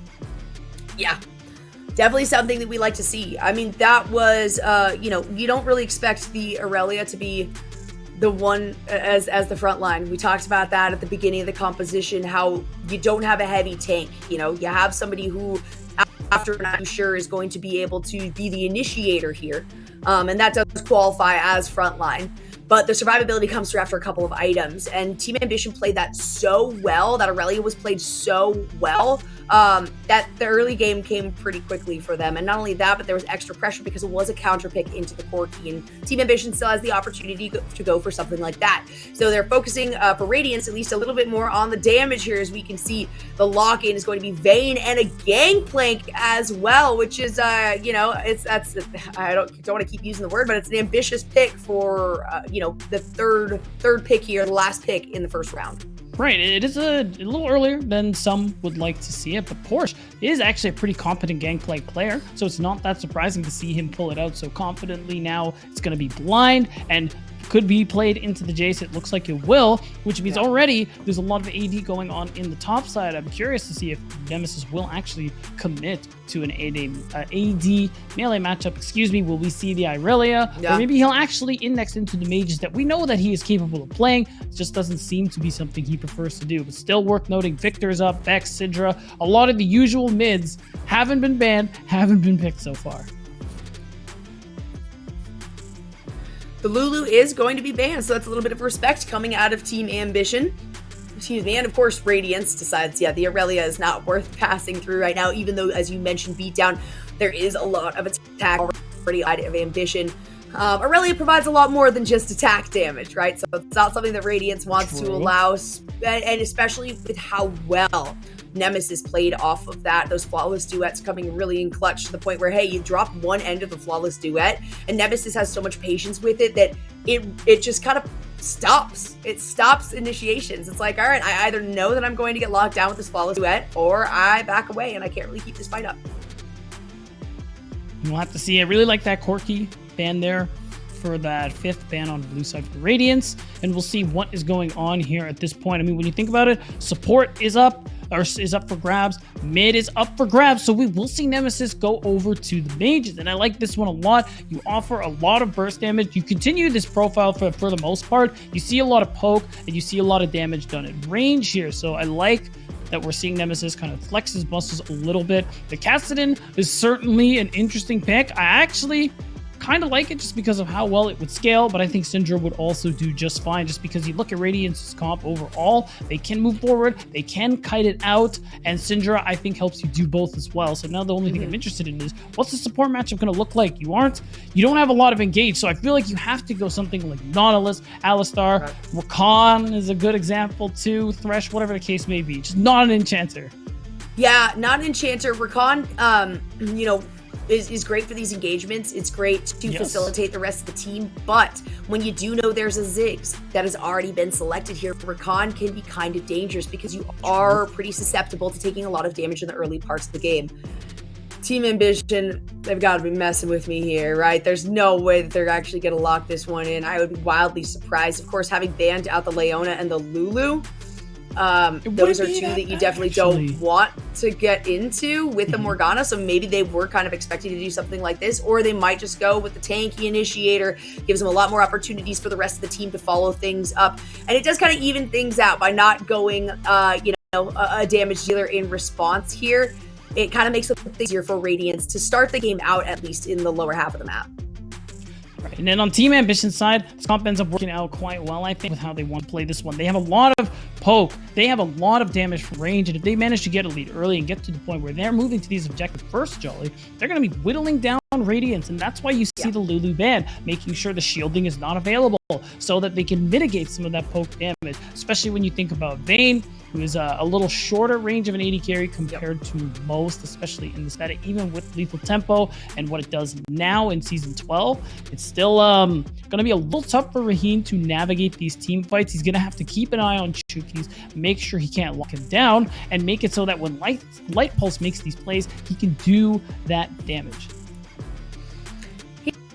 And that's definitely something that he is capable of doing, right? And Raheen, sure, you got to get in close, but like I said, it's really going to be the damage from Nightstar that you got to kind of be careful of. And based on that low range, it makes it a lot more difficult for Raheen to be able to safely farm in the early parts of the game. Light Pulse will kind of offer a little bit of help with that. Having the Battle Dance, having the ability to, come back, hide some of that shielding, as well as the Grand Entrance, right? To at least get a little bit of a pop-up here. Because it is a situation where if Nightstar gets a little too far forward, while there is some health remaining for Raheen and Light Pulse, they have plenty of an opportunity to go in and respond. But you also have to consider how slow the start of the game was in that round number 1. We didn't see a first blood until after, I think it was 10.5 minutes. And yeah, it was Nightstar who managed to pick that one up. But it was a pretty aggressive play coming out of Radiance, and it ended up being, I think, two invaders as well coming down. So both of these teams are probably going to try to take it a little bit easy. Nightstar is the one that I would be afraid of if I was on Radiance, but if you find a pickup, you got to still keep looking for these opportunities, even though he's got the range advantage and things like that.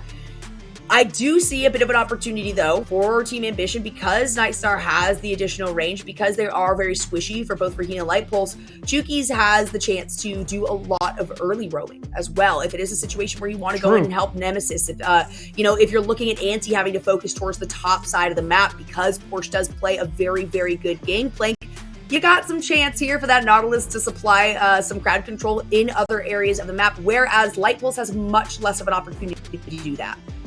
It is interesting, though, because we are seeing the move away from the Enchanter support picks for both support. So I think Light Pulse and Chuki's will have the opportunity to be able to move around the map, especially when you think about Nightstar and how he's playing the Ziggs, where it's pretty safe in the 1v2. Not a whole lot he has to worry about because he has the satchel to get him out of trouble, and he also has the bouncing bombs to be able to farm at range and effectively under turrets. So I think we will see some cross-map play come through. I think early game, especially before plates fall, is going to be nice for Radiant just because of the fact that Porsche on this Gangplank, since the TP change is coming through, Gangplank already has got a much better early game just because of how much he can influence the map with that cannon barrage when he comes to level 6. That and I mean, his barrels do an insane amount of damage, even right at the start, right? If you can get a chain of just 2 into somebody like Jace, the decoy is running here, it can supply a lot of damage, and then you add the slight crowd control that it offers as well as that damage in that tiny slow. It'll be very good for them, but we will have to see exactly how it plays out now as we get into game number 2 between Radiance and Team Ambition. Whoever falters here in this overall in the best of 3 will end up going home, and whoever wins is going to have to play no team to continue on in this fight. Of course, that's not going to be tonight. This is our last best of 3 for the night, but it's something to look forward to. Right, Beatdown? That's right. And Radiance, the ones who are going to have to really clutch up here after losing in game 1. They're going to start it off with a level 1 play, it looks like. They do have Light Pulse. It's probably going to start that grand entrance anyway, so if they caught somebody out, it would probably be donezo for them. Yeah, definitely, especially being decoy, right? Doesn't look like they're actually going to commit to this one as we see the 2 recalls go through, or the 3 recalls, sorry. It is still these 2 members, though. And Decoy, as we see the fog of war from his perspective, has not yet had eyes on these members of Radiance. And really, nobody on the side of Team Ambition has had vision of Radiance, so they have no idea where things are starting. Right, and because you're going to see Anti start at the bottom of the map, Decoy's just going to walk to lane immediately, and because the leash is coming bot side, you're already expecting Raheen and Light Pulse to potentially come late. What he won't expect is that this Rakan is going to be in the top lane. Teams do this sometimes, keeping their support top to get an early kill. And for a top laner like Jace, actually losing his life will be a big deal because usually he wants to play for lane dominance and, more like he's getting dominated. It is a flash away, and it is going to be, of course, Light Pulse utilizing that Ignite. So that's 1 summoner spell down per side. Also means that Raheen starts here alone. So Chuki's might be looking for an initiation. They don't technically know where the rest of the team is. Nice. You can anticipate the Bluster is probably towards the lower half of the map based on the fact that Light Pulse is up there. But, it could have been better, but it still was not a poor play from Radiance. You really don't miss out on much by sending Light Pulse down. No, not at all. And I actually think that was a great play from Radiance because look at Gangplank and Jace as top laners. The first backs for both of these champions is very important for Porsche. He wants to come back to lane with TP with that Sheen so he can trade more effectively. And Decoy, he wants to go for something different. He wants to be able to back with the tier and that serrated Dirk. So that's when he really starts to come online in the laning phase. But because he's forced to TP, if Porsche continues trading as effectively as he has been, Decoy will be forced to back at an inopportune moment and end up losing out on a lot of farm, not reaching the spike the way he needs to. And with that one play, Porsche could very well just be running things in the top lane with how well he's trading so far, with how well he's going to scale. I think this is a big deal for Radiance. It really is. And Porsche is so good here. They are actually going to be looking for the initiation onto Decoy. You get the knock away, so Porsche is going to take some damage. Ends up flashing directly into Andy. Andy's going to find the respawning kill, but it ends up being Bluster who manages to find the one respawning and barely capable of staying alive. That is going to be a double kill going over to Bluster. And I love this play coming out from Radiance. Top and jungle, especially Bluster. He's at level 3. He says, forget my top side. We have to punish Decoy even further. And he's going to come in. And I love how they wait this out. They time it so that they can get their combo out immediately and live to tell the tale. Even though Anti trades, the fact that it is 1-4-2, it just doesn't end up making a difference here, Jolly. And it is a really nice play into this early game because Decoy, again, Jace, lane dominant champion. Well, he died twice in the, or rather, he just died once and was forced to back. What flash? Only the flash from Porsche, because Porsche was taking that final tower shot. Sorry, there's been, I get occasionally a lag to where it sounds like, stop talking, oh my gosh, looks like Nightstar is going to be able to get out of that one, even though Chuki's is not around. Porsche ends up being really, really close to the edge of, of turret aggro, and the beam, the bolt was already on its way down, so the flash might have been a little helpful, to be honest, for Anti to be able to just go in and say, hey, cool, I'm right here. I'm able to at least turn this around and get a responding kill. So it's not just a 1 for 0. It does end up being a 2 for 1. But hey, putting numbers on the board is still something, right? And Radiance only has a 500 gold lead now. I think Bluster is very aware that they can just continue to kind of push forward on this top because of how much prowess Porsche has on Gangplank, but also just Gangplank in the overall, like you mentioned too, beat down regarding the cannon barrage later on. Right, and it's worth noting too, Porsche got to walk back to lane with Sheen, and he holds on to his TP. So he has complete control over this lane here. Decoy is down 20 CS, only has 9 to his name, and right now, Nemesis could be in trouble. Look who's here. Nice little pop up there from Light Pulse, but in response, Chuki's is also here. Nemesis taking a lot of damage. The Ignite does come through. Bluster is on the way because there's a fight between Anti, Decoy, and Bluster. So there's another Ignite expended up the top. That's going to be the passive. Oh, nice coming scout out of Chuki's. Bluster tries to turn it around. Crimson is the next target. Chuki's will go down thanks to a couple of tower shots, but it means the Team Ambition is able to find a double kill for Nemesis. Really nice. Crimson not being in the mid lane means he is going to be able, he's going to lose out on a good amount of farm as he comes back to lane. We're going to see the replay of how everything started out here. As, no, actually, we are going to go to the replay. So there you go. And I like this play. Light Pulse is in the area trying to make plays, but of course, Chuki's is nearby too. And I think the thing that's really important is this happening in the background. Bluster is losing out on a trade, and you can see him just show into frame, low, igniting, trying to get out, and he doesn't have flash. So it's easy for the rest of the team to be able to make this play, finish it up, and not lose anything in the process. I think the only downside is that Decoy actually got literally nothing for it. And we do have another moment right here. Don't know exactly what is going on, and hopefully, fingers crossed, knock on wood, all of that stuff, that it is not a player that's having an issue and that it will be quickly resolved, because this one's already heating up to be a spectacular match. I think that fight evened out the kills. I think we're looking at 3-3, and we're looking at 2 members with double kills, right? We're looking at Bluster, who picked up the early double kill, and now we're looking at Nemesis, who was just able to pick up the early kill. And I think that those 2 players in particular are really, and have been really standout players for either of these teams, so it really could go either direction. And Viego going into the late game has so much survivability and sustainability. If you get kind of an early boost on that, it can really provide for the mid game and at least helping the rest of your team kind of support you in getting to that late game. And I think it's important, too, that you mentioned the double picked up by Nemesis. Victor being that champion who scales like nobody's business, especially now with how he's looking in Season 12 and how strong he is, how common we're seeing him. That is a kind of way back into the game. The fact that you do have a lot of damage, you still have this ability to play from long range if you're on the side of Team Ambition. I think Nemesis is now very quickly becoming that kind of win condition here just because of how Decoy's been effectively removed from the game, Jolly. And I think that was really smart of Radiance, very surgical for them to commit Light Pulse to that level 1 play. And for Decoy, it's just been downhill ever since, Jolly. He can't play the game. I'm pretty sure before the pause, he was still at 9 CS. He rolled down for the mid lane play, Jolly. You know what he got for that? Nothing. Not a single thing. Absolutely nothing. And that's one of those things. Jace is definitely a champion as we get back into game. Thank goodness Jace is a champion. He has 10 CS. Oh my god, you're right. It's 3, almost 4 times the CS that Porsche has here.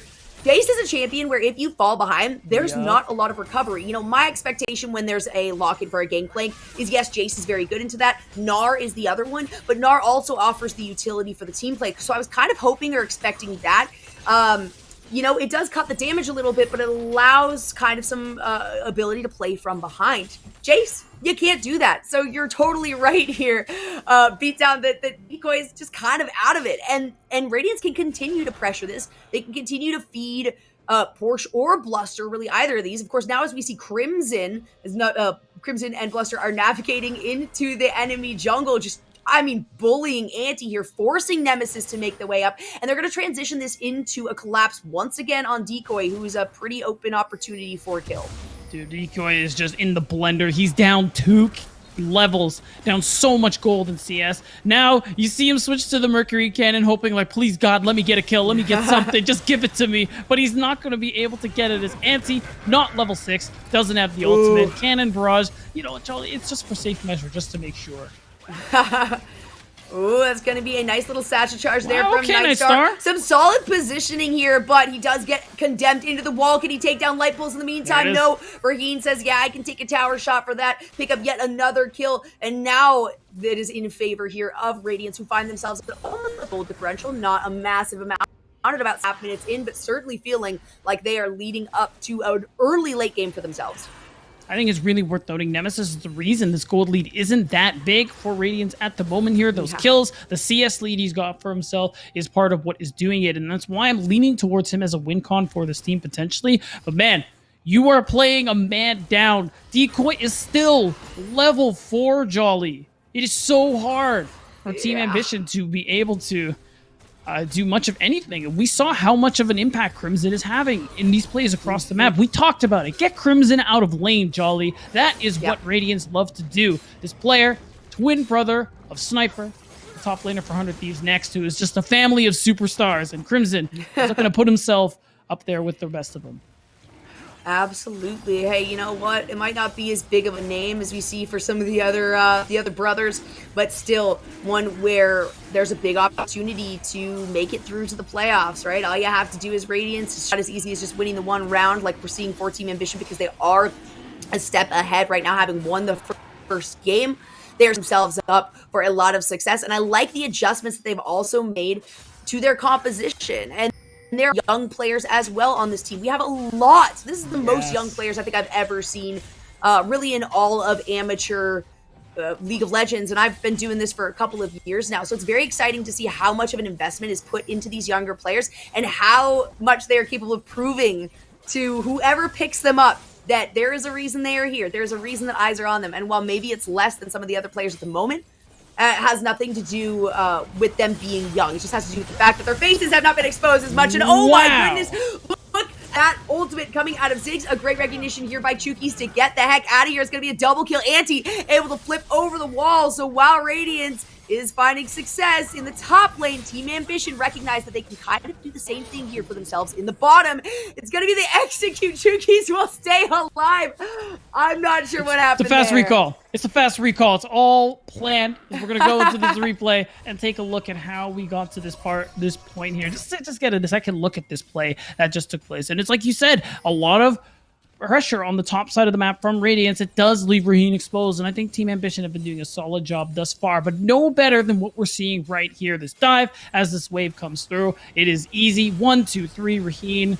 See you later. Have a sick one. Go kick rocks. I don't know. Whatever you want to call it here. And in doing so, you get the double kill onto the Ziggs, which ends up tying the gold lead. And I actually think it's going to give a lead here because Nightstar ended up executing the turret, picking all that gold up solo here. So even though Porsche is doing a lot of work topside, you can see it. Team Ambition, all the gold they've picked up, so they don't have a lead.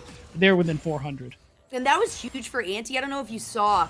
Anti recognizes I can't take like more than 1 tower shot. 2 tower shots is it, and then I am at very, very little health. We saw those 2 take place. So what Anti did there in recognizing we can get the second kill here onto Light Pulse is, all right, walk up, throw down Ignite, let the team do the rest, and it's going to be another attempted engage here. Anti gets condemned into the wall. Raheen taking a lot of damage. Chukis is going to stall out Light Pulse. Anti continuing this fight. Cannon Barrage. For something. Out comes the Cannon Barrage, though. That's going to provide a nice little slow here. Nightstar with the ultimate picks up the kill there. Light Pulse with a beautiful stopwatch is going to make it out of this, but the depth charge comes through, and it's a double kill for Nightstar. There is Team Ambition just smashing this bottom lane as their direct answer to everything Decoy's been going through. On the top side of the map, Radiance will answer mid. Can they actually secure this kill? I think they will. They can. Absolutely. Bluster already dealing a lot of damage. That Chaos Storm means nothing to these players. That means that they are going to find an equalizing tower that puts both of these teams sitting at 2 and essentially no gold difference between them. Right, it's very minor at this point, and we think about how, in this case, if we think about how Team Ambition wants to be playing this comp, I think this game state still benefits them a good amount just because of how Radiance don't or have this bit of a range problem. Again, we talk about how Raheen needs to get up a little closer than other AD carries to be able to do damage in this game. And you look on the other side here, even though Decoy is very, very, very, very far behind, just several orders of magnitudes behind of Porsche, he's still going to be able to do a good amount of poke with Shock Blast from a safe range. So can Nemesis, so can Nightstar. So because of that, the damage is there from this bottom side of the map from Team Ambition, and it can be enough if Radiance don't find their way in.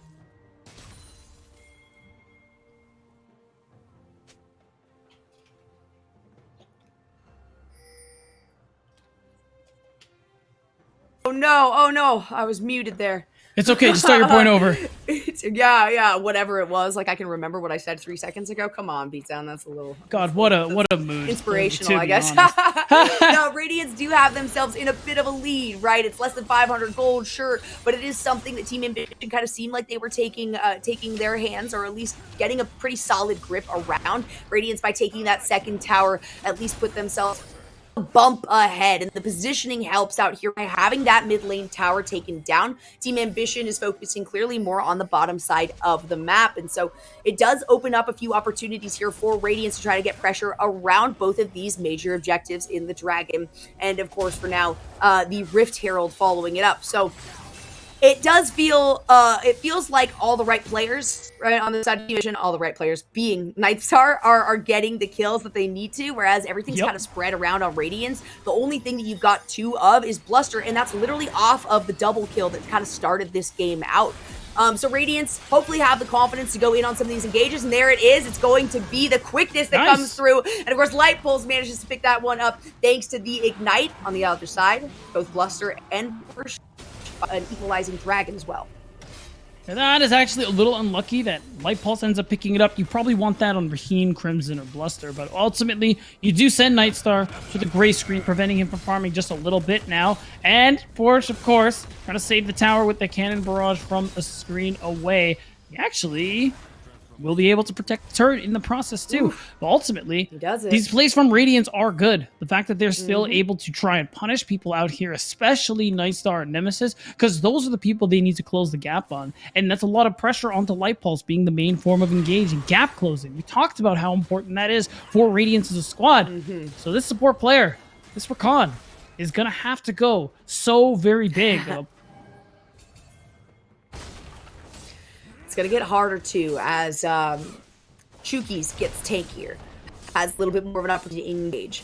These depth charges are going to be huge for the later game, especially if they're able to pop onto members like Raheen and Porsche. It's going to be a flash forced out of Raheen, and all it took was a cue from Chuki's. This should mean they are able to now take down the 3rd tower, and Radiance has had the benefit. So we just keep seeing equalizing towers come through immediately after the tie is broken. Right. Exactly. And you can see it though. Radiance actually have a pretty strong gold lead. A lot of that, actually the entirety of that, is because Porsche is so monstrously ahead of Decoy. So it's worth noting, if you have Porsche on the split, even if he is helping with the cannon barrage, I think he isn't going to be as impactful, and that 4v4 will actually very heavily favor Ambition. Oh my goodness, look at that Nightstar, just in the right place. He wants Bluster it, now Jolly. needs to get out of here, but that is an engage. They're going in. Oh my goodness, by Nightstar. It was a flash away. It's gonna be the, that's picked up here by Radiance. I could have sworn that Team Ambition actually had that one already. They're moving their way down, at least for Nemesis and Decoy, to try to respond to this, but there's not much they can do in a 3v2. Porsche and Bluster do both end up going down though, and Nightstar managed to stay alive in that bottom fight. Somehow, with small amounts of HP, this bot laner, the Ziggs, does get to live to fight another day, Jolly. But still, Team Ambition, I find them to be in still a really good position. Again, the gold lead, I can't stress this enough, just under 2K in favor of Radiance, but that is all on the top lane, and Porsche is going to have to go big in these 5v5s to make use of that gold. He certainly has the damage to do so, with the Essence Silver already in his pocket and the shield bow as well. And we're going to take a look at this replay. Yeah, let's see what happened in the bottom lane, because we did have to navigate away as it was just a 1v1. Right, and it's Decoy. I mean, you can see it. He's 3 levels down on Porsche. I feel like he could have 1v1'd him under tower, but just to be safe, Bluster is going to help him out in the process here. And the thing is, they actually took a lot of damage from the turrets making this play happen.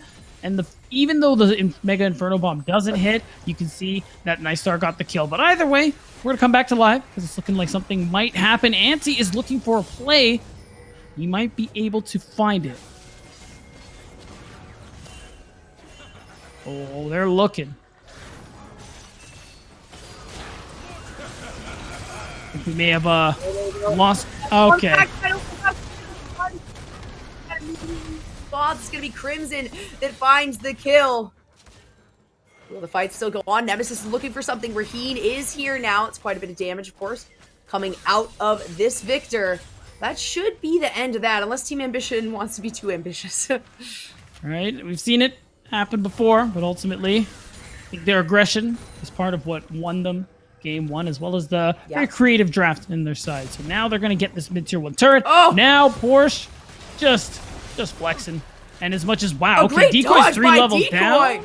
What a dodge! Oh my gosh, Decoy stays alive, of course, right next to the barrel, so that's not going to work. There's another tower in favor of Ambition. Raheen so very low. Nemesis still at full health, is okay with taking a tower shot or 2. Some good pressure in the mid lane. Radiance is, Ambition is okay with allowing Decoy to fall there to get some additional pressure in the mid. Right now, this pressure is going to allow Ambition to continue holding control over this bottom side of the map. And what that means is Dragon coming up very soon. About 15 seconds on that. Team Ambition should be able to go and make a play for it if they want to. But we're seeing some recalls come through with 10 seconds left, which is certainly interesting, especially with Decoy. Yeah, okay, so he will move to the mid lane. Team Ambition do feel like they have the time to be able to just go for these resets, spend some of the gold they've earned for themselves. Or maybe they're looking for the fight after the dragon instead of the dragon itself, because it's only going to be Radiance's second one. Yeah, either way, it's number 2. And I think Team Ambition kind of acknowledges that if they lose this fight here, it's really going to push Radiance over the edge in their lead. Whereas right now, it's incredibly minimal. So it is a really risky play to respond to that. And they have the Rift Herald as well coming through. So this might be an exposure to one of the inhibitor towers. On the backside, Light Pulse decides to go in. The quickness comes out, as does the ultimate Night. Radiance is able to group back up and escape the potential fate of dying. Right, and you can see it.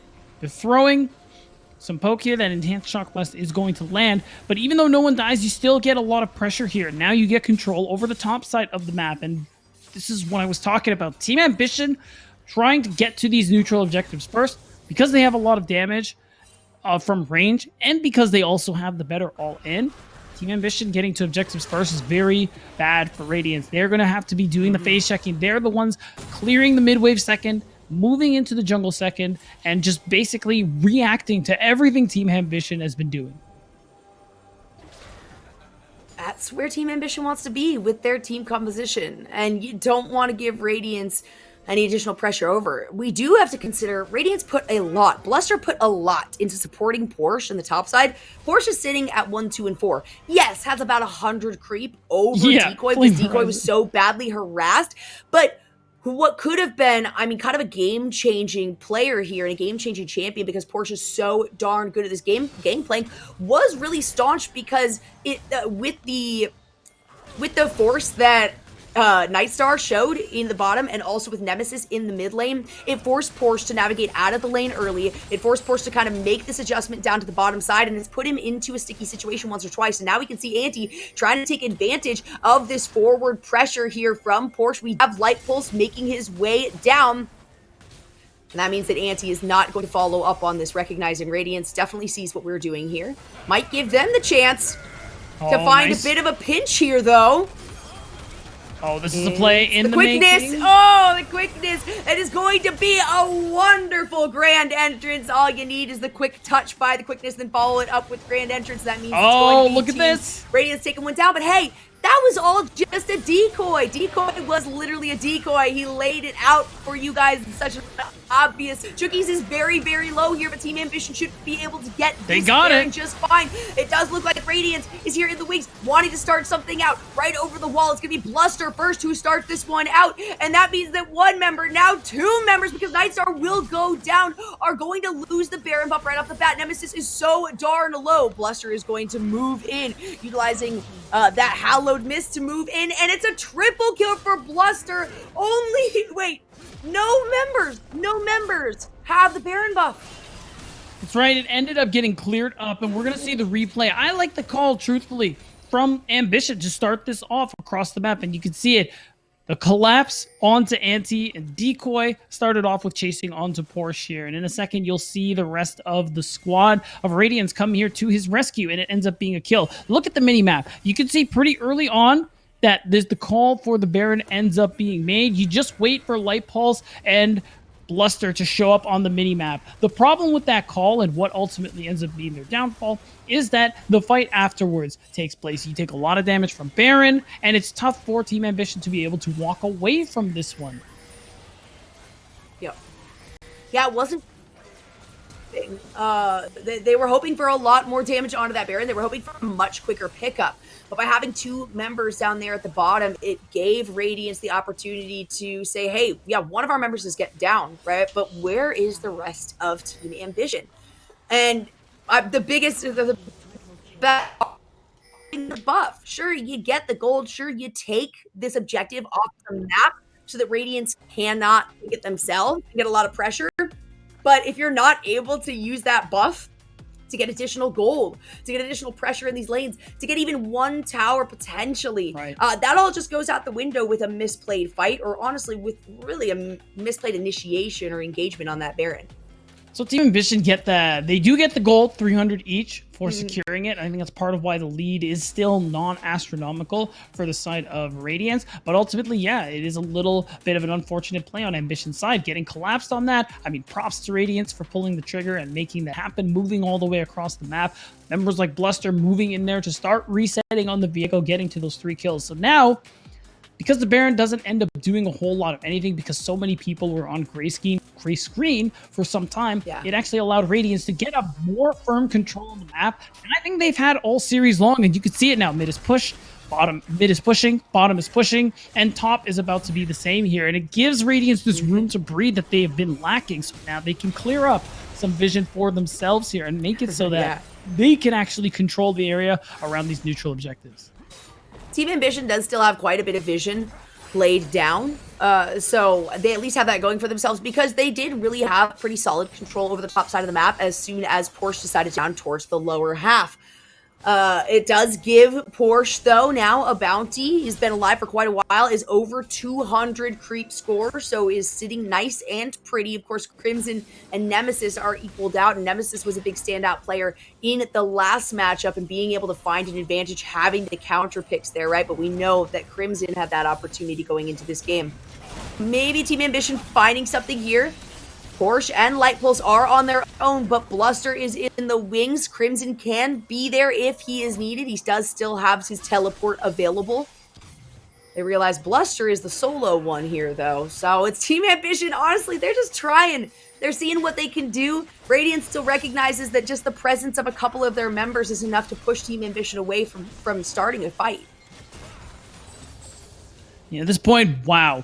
It's a lot of damage. Porsche has built the IE, so those barrels are going to hurt like nobody's business. And at this point, they have pressure in multiple lanes here. Nemesis is going to take this opportunity to actually do a bit of split pushing here. Being able to finish this turret, I think, is much a big deal. A lot of local gold in his favor and helping Team Ambition narrow down this lead a little bit. But right now, with not a whole lot to fight for, Air Drake is up, but you don't really care that much if it's Radiant's sole point. So Team Ambition, they're just going to let this one go and continue clearing waves on this top and mid side of the map. And it is, you know, only 1,000 difference. So actually, since Team Ambition has gone down in that fight, they have been able to actually minimize the amount of gold that Radiance. Sure, it wasn't a massive lead, and it still isn't at this point, but it still says something when Radiance clears out the whole team. Team Ambition just had the respawn on Decoy immediately after, so no Baron buffs, and they weren't really capable of taking a ton off of Team Ambition. They got the next dragon, they got another tower or two, but Team Ambition is still ahead in that manner in the towers. So they have their advantages. Radiance, the members though, are starting to get really scary. And I think that's what Team Ambition is kind of hesitant about, right? Is we can't just run into There's just too much damage coming from this player. We can't just run into Bluster.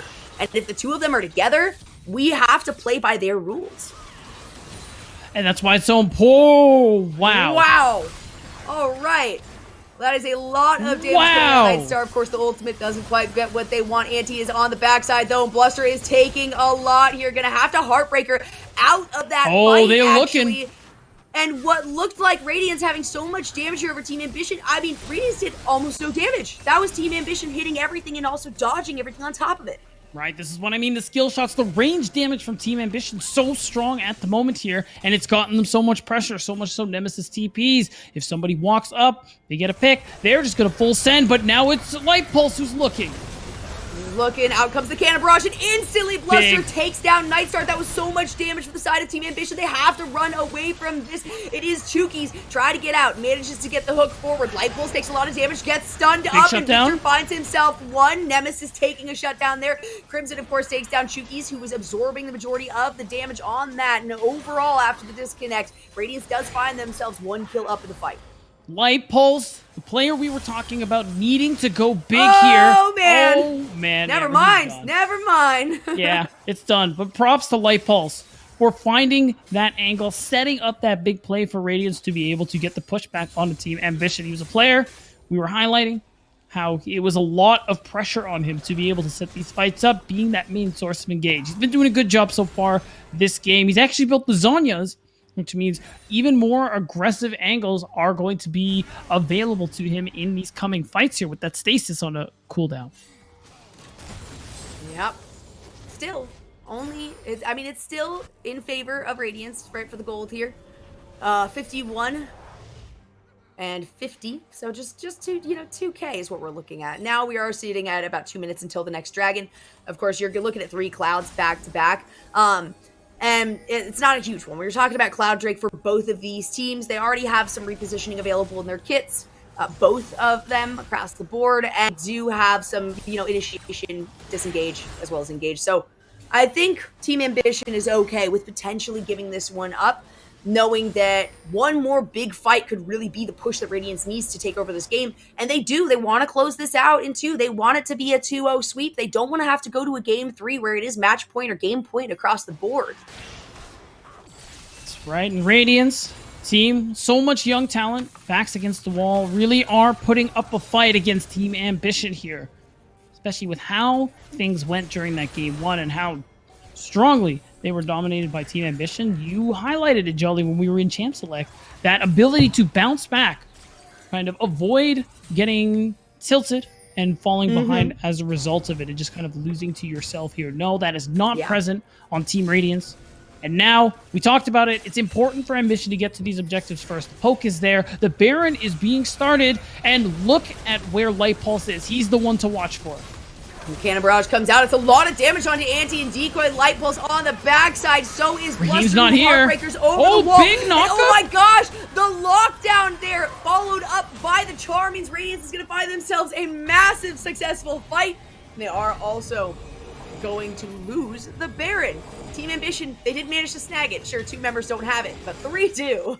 That, I think, is a much better scenario here. You are going to see the recall, the pressure coming through, because Radiance, they have all 5 members alive and good to go, which means even though you have Baron, it's going to be hard to truly push these waves out. And what that means, 20 seconds, it's going to be the Soul coming through from Radiance. And I actually think this Cloud Soul is a big deal. Getting the movement speed when you are using your ultimate is going to benefit a couple people, but one I want to highlight, Light Pulse on this Rakan.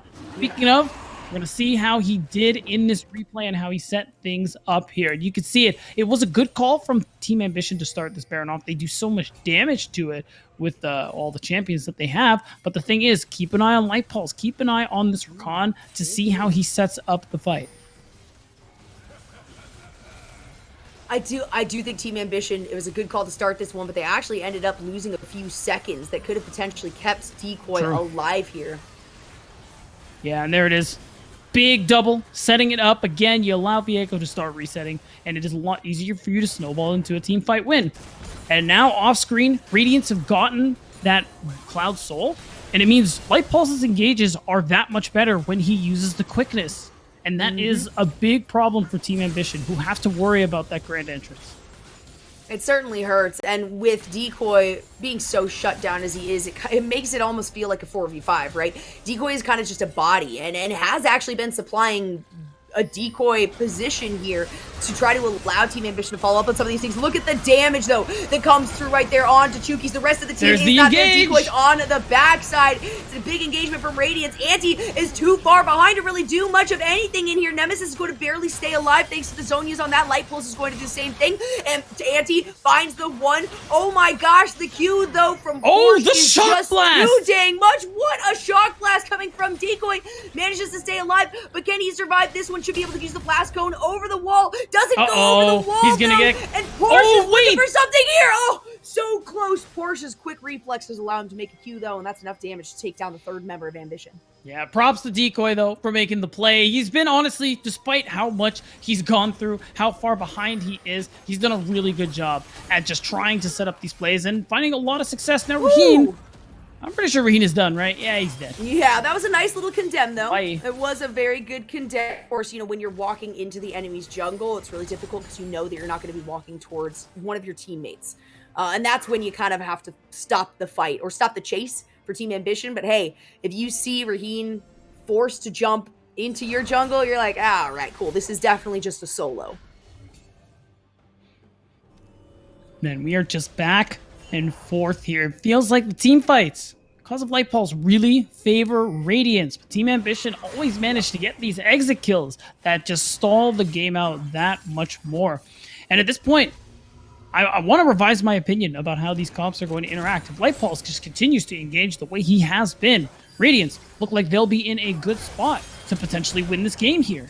Anti's going to go in. It forces the flash out onto Porsche. It's going to be a lot of damage. Wow. No way to get the barrel. Now Anti has to run away. It's going to be the quickness, though, and he will immediately get taken down here in response. But, hey, that's the best option, right? Porsche was definitely going to stop the recall. Yeah, I mean, it's technically positive just because the shutdown you picked up on Porch was a little better than the one you gave away as Anti. Ultimately, it is nice winning out that 1v1 and putting a lot of gold on this Talon. And that is important, I think, because we've seen Anti and how he's playing in these fights. He's trying to assassinate people like Raheen. He's shown he can 1v1 pretty much anybody on Radiance's side. Yeah. So how these fights are going to work is the poke is coming through, the engage is coming through from people like Chuki's. Anti, he's going to be doing his own thing. He's going to be on his own solo mission, assassinating the poor fool that ends up being isolated. And now, I mean, the gold is there's an insubstantial difference, right? We just saw, actually a second ago, it was literally exactly evened out. I think it was when it was about 62K. So this is still, man, it's at 33 and a half minutes in about, and this is still so even. I think you're right, Beatdown, that when it comes to these fights that Radiance is able to initiate, they have the upper hand. They have a lot of raw damage. I think a big part of it is that they started the fight with Porsche's ultimate. The Cannon Barrage supplies a bunch of damage. It also supplies the slow to allow Radiance to get into the position, and especially with the Cloud Drake or the Cloud Soul, they are capable of doing that much easier. Team Ambition, you're right, has these quick exit kills, but we have to acknowledge too that a lot of these fights end up being 4v5s, not because Decoy doesn't supply much, but because, for instance, Anti in the last one just wasn't there until the very, very end. Now we can see the quickness come out one more time. The ultimate from Nightstar. So much damage from Porsche and his Cannon Barrage, though. And it looks like Radiance has finally found themselves a big success story. Wow. Putting this out to number 3. It's a double kill there for Porsche. Now, the two living members of Team Ambition have to just recall. There it is. 1 for 2 in favor of Radiance, and you can see it. The team fight is just too good here, and Team Ambition now are the ones who are going to have to get very creative if they want to be able to do something about how this is going to play out. And you can see it in this replay. Again, keep an eye on Light Pulse, the Rakan. It's so easy. You just use the quickness, you charm multiple members, and the stasis is the big thing too, allowing you to get more aggressive and allowing you to live long enough that you can even make more aggressive plays again. Yeah, there's so much damage from that cannon barrage, and that's how like all fights have been starting, right? Beatdown is throw the cannon barrage out, and gosh, the slow is one thing. The damage is really there for the ultimate. You don't really expect, you expect the Q to come through. You expect the autos and the barrels to really chunk you down, but you don't think a second and a half, 2 seconds maybe within that ultimate as you're trying to make your way out thanks to the slow on it. Is going to knock you down to like half health, but that's exactly what we've seen. So even if Radiance don't find themselves maybe the perfect positioning on these initiations, they have the time, they have the opportunities thanks to Porsche's positioning on his ultimate, and that we can anticipate will always be on point. Now, this is a dragon. Ambition can no longer ignore. This is going to be the difference maker. Radiance, they've been winning fights all game long. They have to win one more, Jolly, to close it out and take us to game 3.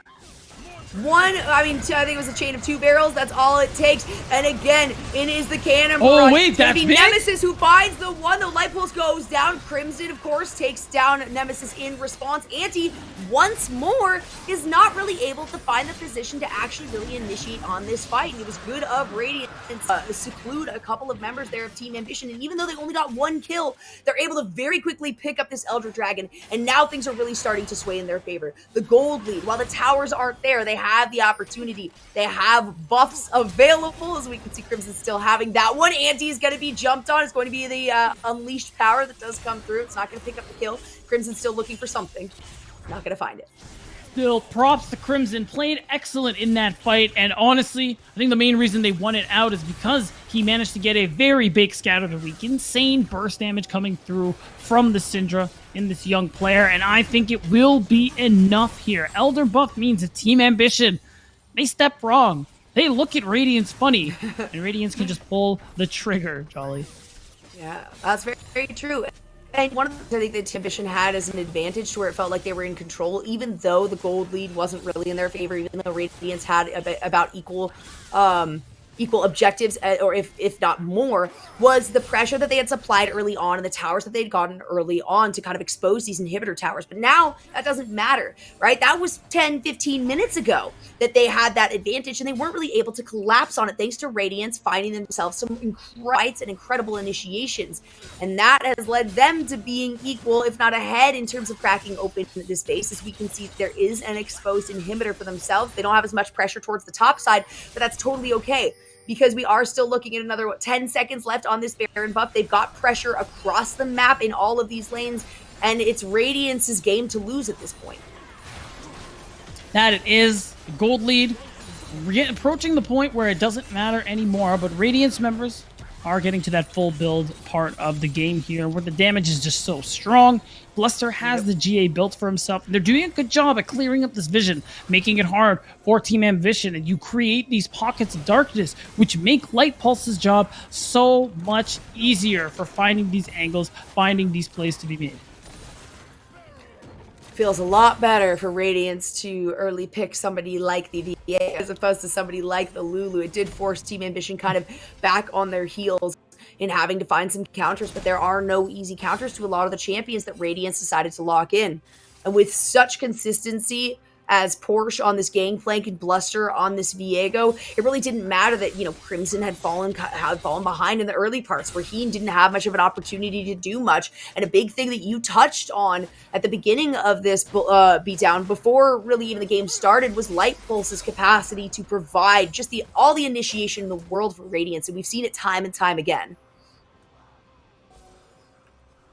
At this point, that Elder buff has expired. Trying to get some poke off our Team Ambition, but this is very difficult. GAs are out in full force. It seems like Porsche also has one for himself here, and what these teams are going to be fighting for is for this Baron.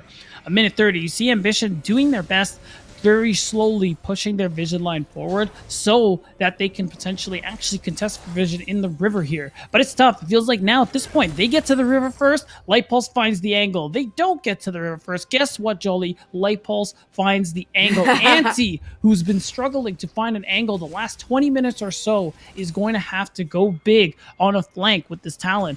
Burst somebody down. Again, I'm looking at Raheen, I'm looking at Crimson. If you can somehow burst Porsche, well, that's just wonderful.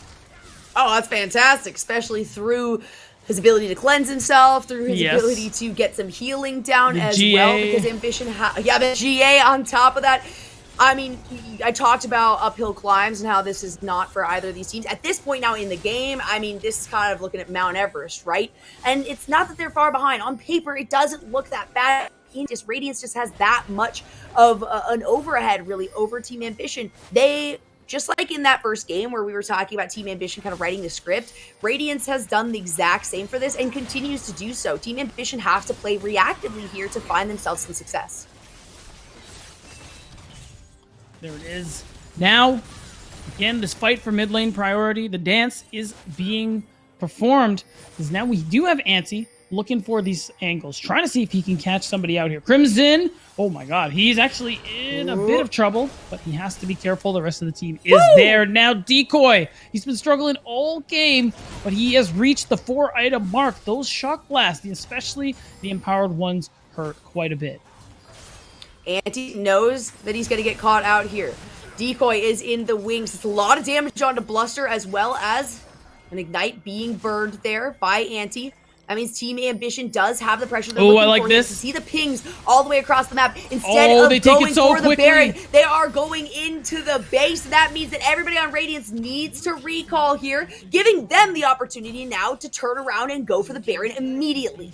I love this from Team Ambition. They managed to take that inhibitor. They demolish these turrets so very quickly. And that's right. They look like they want to go for the flip here. They had the vision that showed Radiance hadn't started the Baron yet, so they had the opportunity, but it's actually the brush play that they're looking for. Oh my gosh, that was a big ward from Light Pulse to make sure they didn't get caught out. But now you have the cannon barrage. It's looking like the opposite is trying to be attempted by Radiance, trying to rout the members of Team Ambition so that this mid wave can get pushed in very deep. I have to commend Team Ambition in their patience. As soon as they realize, all right, Radiance is winning out in these team fights, what can we do? Where can we navigate ourselves to maybe find some success in a fight, to maybe find some sort of advantage? This is not a very good position here for Anti, but of course, being another a sneaky talent, does go down. That's a lot of damage there onto Decoy and Anti. It's a flash away by Porsche. Light Pulse is on the back. Out comes the quickness. A beautiful scat of the week is going to follow it up. Chukis takes so much damage here. Anti might end up going down. Tries to re-engage onto Bluster. It'll be Bluster who picks up the kill. Now they continue the fight on, and it's Nemesis follow up target. Can they continue on to finding out the last surviving member here in Nightstar? There is going to be a teleport forward.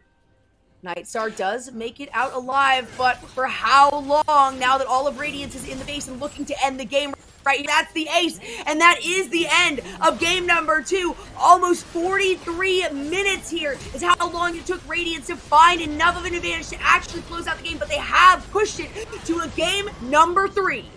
And there it is, Radiance, the roster with such young talent that we highlighted, managed to bring it back here. They were at the brink, Jolly. I'm not even talking about just the series. Even in that particular game, in game 2, they managed to bring it back. And honestly, some great play. A lot of credit goes to Light Pulse because of us for the mid game and the late game. He was an excellent source of engage, but we also got to give props to Crimson. Insane stuns coming from the stat of the week. So very often finding multiple members, and we got to this point in the game where it was just all execution between both of these teams, and Radiance, they managed to out-execute Ambition. They do, and Ambition now being on the losing side going into this game point. Both players, or these teams, sitting at one victorious fight on the Rift. Team Ambition has decided to opt for the red side once more, so it's going to be another play of Radiance having that early first pick. The Viego came through a lot cleaner, so we might finally see some adjustments here in the picks and the bans in the early part of the game. But before we get into that, we are going to take a very quick break. Of course, you're not going to want to miss the follow-up here in the tiebreaker, because whoever loses today is going to go home and lose their position in this tournament. So don't go anywhere. We'll be right back with game number 3 here in the Proving Grounds Close Qualifiers.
We're back. Hopefully for this next matchup, you have to see less of our faces than you guys have kind of been forced to over the last little bit. Of course, these tech issues, you guys sticking with us, working through us on these. And of course, thank you to production for, hitting everything face first, right? Just it doesn't matter whether it's going to take them super long, doesn't matter if it's a quick fix, they're on it like that. So we really appreciate production for everything that they do and letting us even be here to cast these amazing matches. And that beatdown was an amazing one. It was also a long match.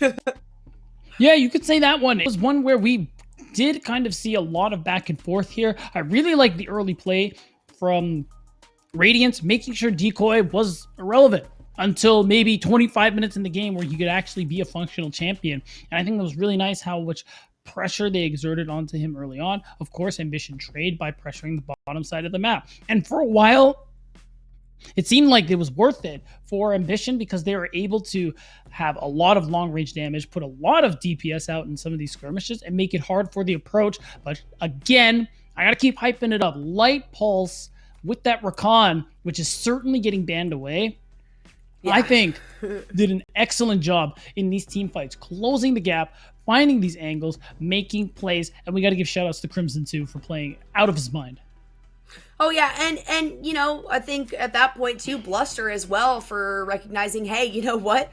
I can get Porsche pretty quickly, with this ball rolling. And Porsche as well. Really, it's not just one player. The ultimates that came from Porsche, I think we saw maybe one that wasn't insanely impactful in terms of the rest of the team being able to initiate or, whether it was the slow, whether it was the damage, it all ended up lining up perfectly. And so that's definitely another one that you got to look out for. And I think Jace, very obviously not going to be the option here. I don't know if banning Gangplank is really the way to go here because that means that you are going to be giving up, either Caitlyn or Jinx if you do, as opposed to taking out the Lulu, or at least hopefully Team Ambition locks in a third ban, right? Because I guess since the last one, they didn't even have a third one. You might as well replace nothing with something. Yeah, that is a good point. At that point, you basically can't go wrong. So as we go into this draft here, and we do have Team Ambition staying on the red side, what are we going to see? Is the Rakan going to get taken away? Will Ambition ban a third champ in phase 1? Hopefully. I do sincerely think that is one that we want to see. I'm not sure who their third ban might have been in the first game. We saw that it was Kane, actually. Even with that coming through, it ended up being Viego that Bluster decided to go for, and that was very, very helpful. No matter who Bluster picks, though, this is going to be a very, very aggressive play. So it is the Olaf, it is still the Zed. The Karma has been the classic one. They might stick with the Seraphine because that was utilized very well in game number 1, where Team Ambition took a 30-minute win compared to 47. That's a pretty big difference, right? And I'm pretty sure that is, one of the longest games that we have seen, if not the longest game that we have had so far in these 3 days of Proving Grounds. I'm sure if you guys were tuning or if you happen to see even just the break screen, you would have seen that it was a 2-0 in favor of Bay State. So, a tip of the hat to you, Beatdown. I guess you did get that one right. Now let's see if you're able to also have predicted this Radiance win, because I think I sided with Team Ambition, you sided with Radiance. So far, you're at 100% for the day, if I'm not mistaken. That's right. I'm not doing so hot for the day, but that's okay. We've got a great game coming up to follow up.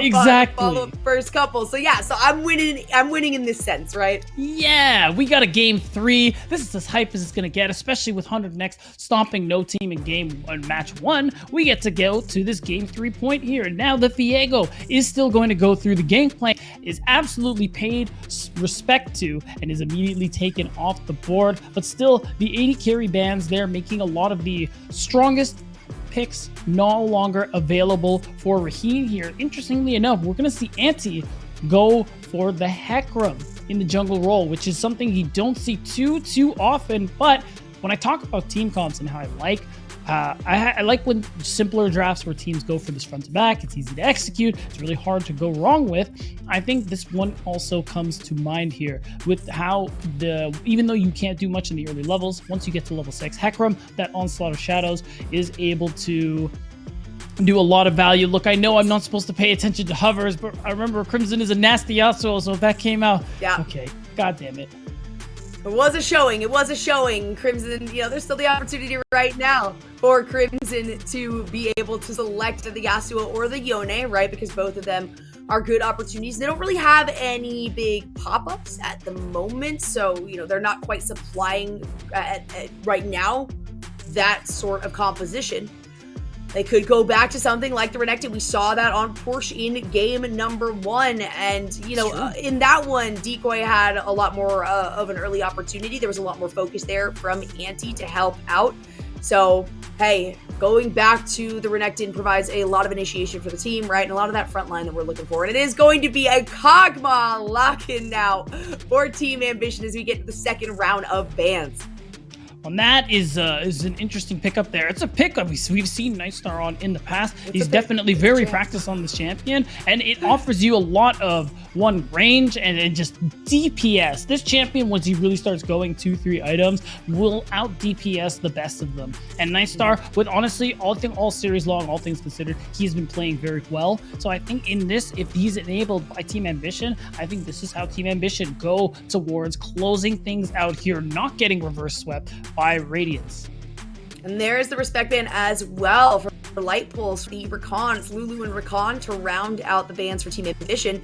And for Radiance, you're looking at the Yuumi and the Zillion. You can always expect the Team Ambition is going to try to do something cheeky. That Karma could be a flex pick. Very likely we're going to see it. There are 4 Chukis, especially now that you do have, Yuumi would be the optimal one going into this. It's the Tom Kench, actually. So, hey, that was a flex pick, and Radiance absolutely saw through it.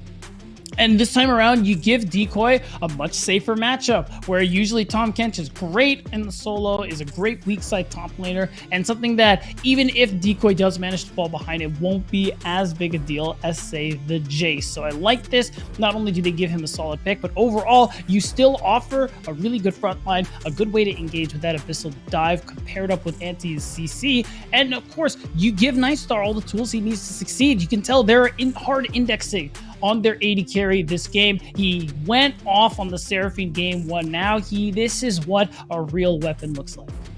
That's right. We'll have to see if it works out for them, though, as Syndra is going to round out Radiance's picks here for this game number 3. Getting the tiebreaker here. And the first one of the day for us, the first one of the day across the board, actually, as all the other matches were 2-0 sweeps. This matters the most. We talked about how it's the most contentious anyway. This is going to go on to play up against no team, and whoever loses has to go home and is done with the close qualifier here for the tournament. And it looks like, hey, you didn't get the Yasuo you were looking for there for Crimson, but you know what? You did get the Yone lock-in, at least for Team Ambition and Nemesis.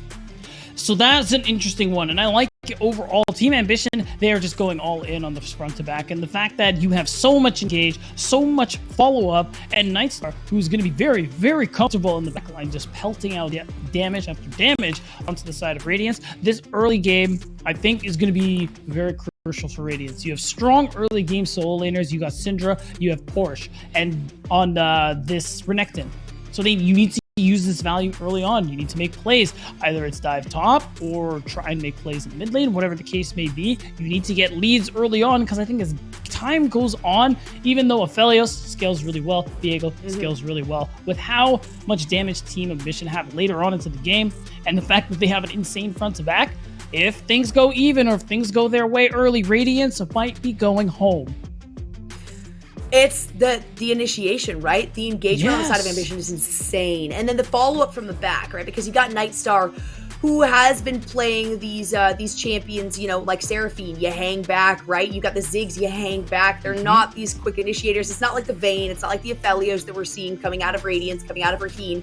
It fits the style that Nightstar has been successful with. And when you have these 3 massive initiators in Decoy, Anti, and Nemesis, and then to back it up, you've also got Chukis supporting this Kog'Maw. That's definitely, the concept behind this composition, right? Is keep Nightstar, take the front line, right? Take as much aggression as you can, allow Nightstar to provide as much damage as possible, and hey, if it doesn't work, hopefully Nightstar stays alive throughout the initiation. Right. And the thing, too, to work, since we talked about the early game, Radiance also have a really strong 2v2. I think you have the Aphelios Thresh, one of the best duos in the game, period. And the thing is, even though you are probably going to get pushed in when you have double range bot lane, this is usually how it goes. Nowadays, especially with the changes to Glacial Augment, and now people take it on champs, on hook champs like Thresh, on Nautilus, etc. That does mean Light Pulse can run that and can go for the strong 2v2 that they already exhibit here. Because what happens in these hook into enchantment matchups is even though you get the poke, even though you get the push, you get hooked one time. Lane's over, Jolly. It's over. Yeah. And that's part of why, part of the Yuumi ban too. Yep. If you've got the Yuumi on top of Nightstar, which again, keep Nightstar alive, let Nightstar hit the back line as much as possible. Yuumi is very sufficient in doing that and also provides some crowd control, right? It's not just the survivability. And so the Thresh lock-in means that really either of these with the death sentence can certainly be a death sentence. If you got the Yuumi, you're not going to go for the Thresh, right? You're not going to be wanting to go in on something like that. It gives you a lot less opportunity in the early game. And while we've seen Light Pulse on the Lulu and the Rakan, more of these caster styles, even though Rakan obviously is a lot closer range, and not quite, still a caster in a sense.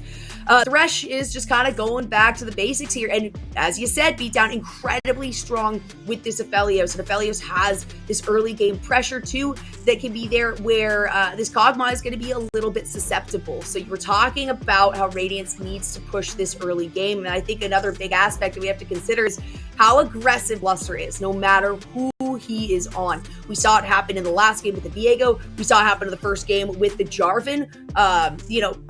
Champions where you're like, you got to get a few rotations in your jungle. That's not the case. Bluster says, nope, I am willing to sacrifice massive portions of my jungle. I'm willing to sacrifice gold and experience if I can get the early lead. And now is really the time for that because Radiance can a big snowball push when it comes to the early game for these players that leads into a successful late game. And we are going to load into this game. It is the tiebreaker, last game of the day as Academy is already over between Radiance and Team Ambition.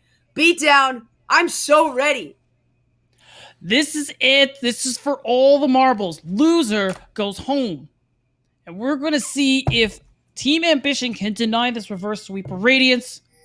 Team, who was falling behind early, got smoked by a bit of a cheesy composition, will be able to come back again. On Radiance's side, I've already set up what I want to talk about, but really, what I'm looking for, who I'm watching, is going to be Light Pulse. I think a big part of how they won that last game was Light Pulse finding these angles, and now that he is on the Thresh, yet another playmaker in his hands, I'm going to be watching him again, a player from Boise State who also played some time on Dignitas Mirage when they were affiliated. This dude has been around, and the experience shows in how he plays.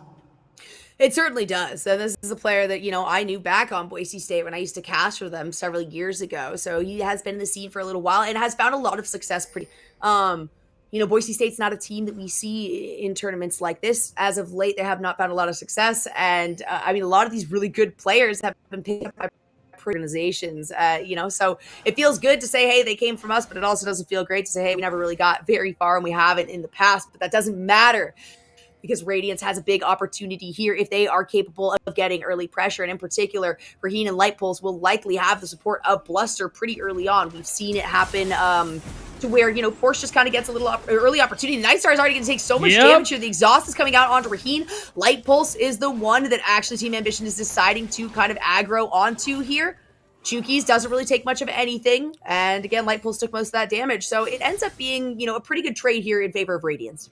Right, and this is what I was talking about. The Flash Flay level 1 is a good way for you to get a pressure priority onto the double range bottom lane. Didn't end up securing a kill, but now you have pressure because they're forced to blow some of their potions, and the exhaust is not available for the next little bit as well. And there it is, Light Pulse. He's got the Hex Flash. He's looking. Ooh. It's a lot of decent damage. Nightstar with a nice fancy footing here. It's going to avoid the death sentence. Does get hit by the play, and that's a lot of damage now coming out of Raheen. And that will be... And Nullabrum has enough damage to supply the first blood going over Raheen. And this is what I'm talking about. Aphelios Thresh, very strong bot lane duo. If you are not careful, the lane could very well end before you know it. And now, because of that, we're going to take a look at a replay just just to see it all again, Jolly, just to see how that played out. Even though the Hex Flash doesn't put him in play range, what really matters is the level 2 and the fact that Nightstar, Jolly, he walked up just a little bit too close. Yeah, a Look little at too that. far there. No, sir. And oh my gosh, it's so great to be able to pick up that long range damage and being able to holster the Calibrum, right, and continue to push forward from there feels really good. Raheen, once he hits the ground running, it is very difficult for him to stop, especially on a champion like this Aphelios. And sure, like you said, Light Pulse might have missed the death sentence, but hey, you know what? All you have to do is walk back a little bit, let Nightstar think that they have a bit of an advantage, and then just say the flay range is probably longer than you think right now. That's right.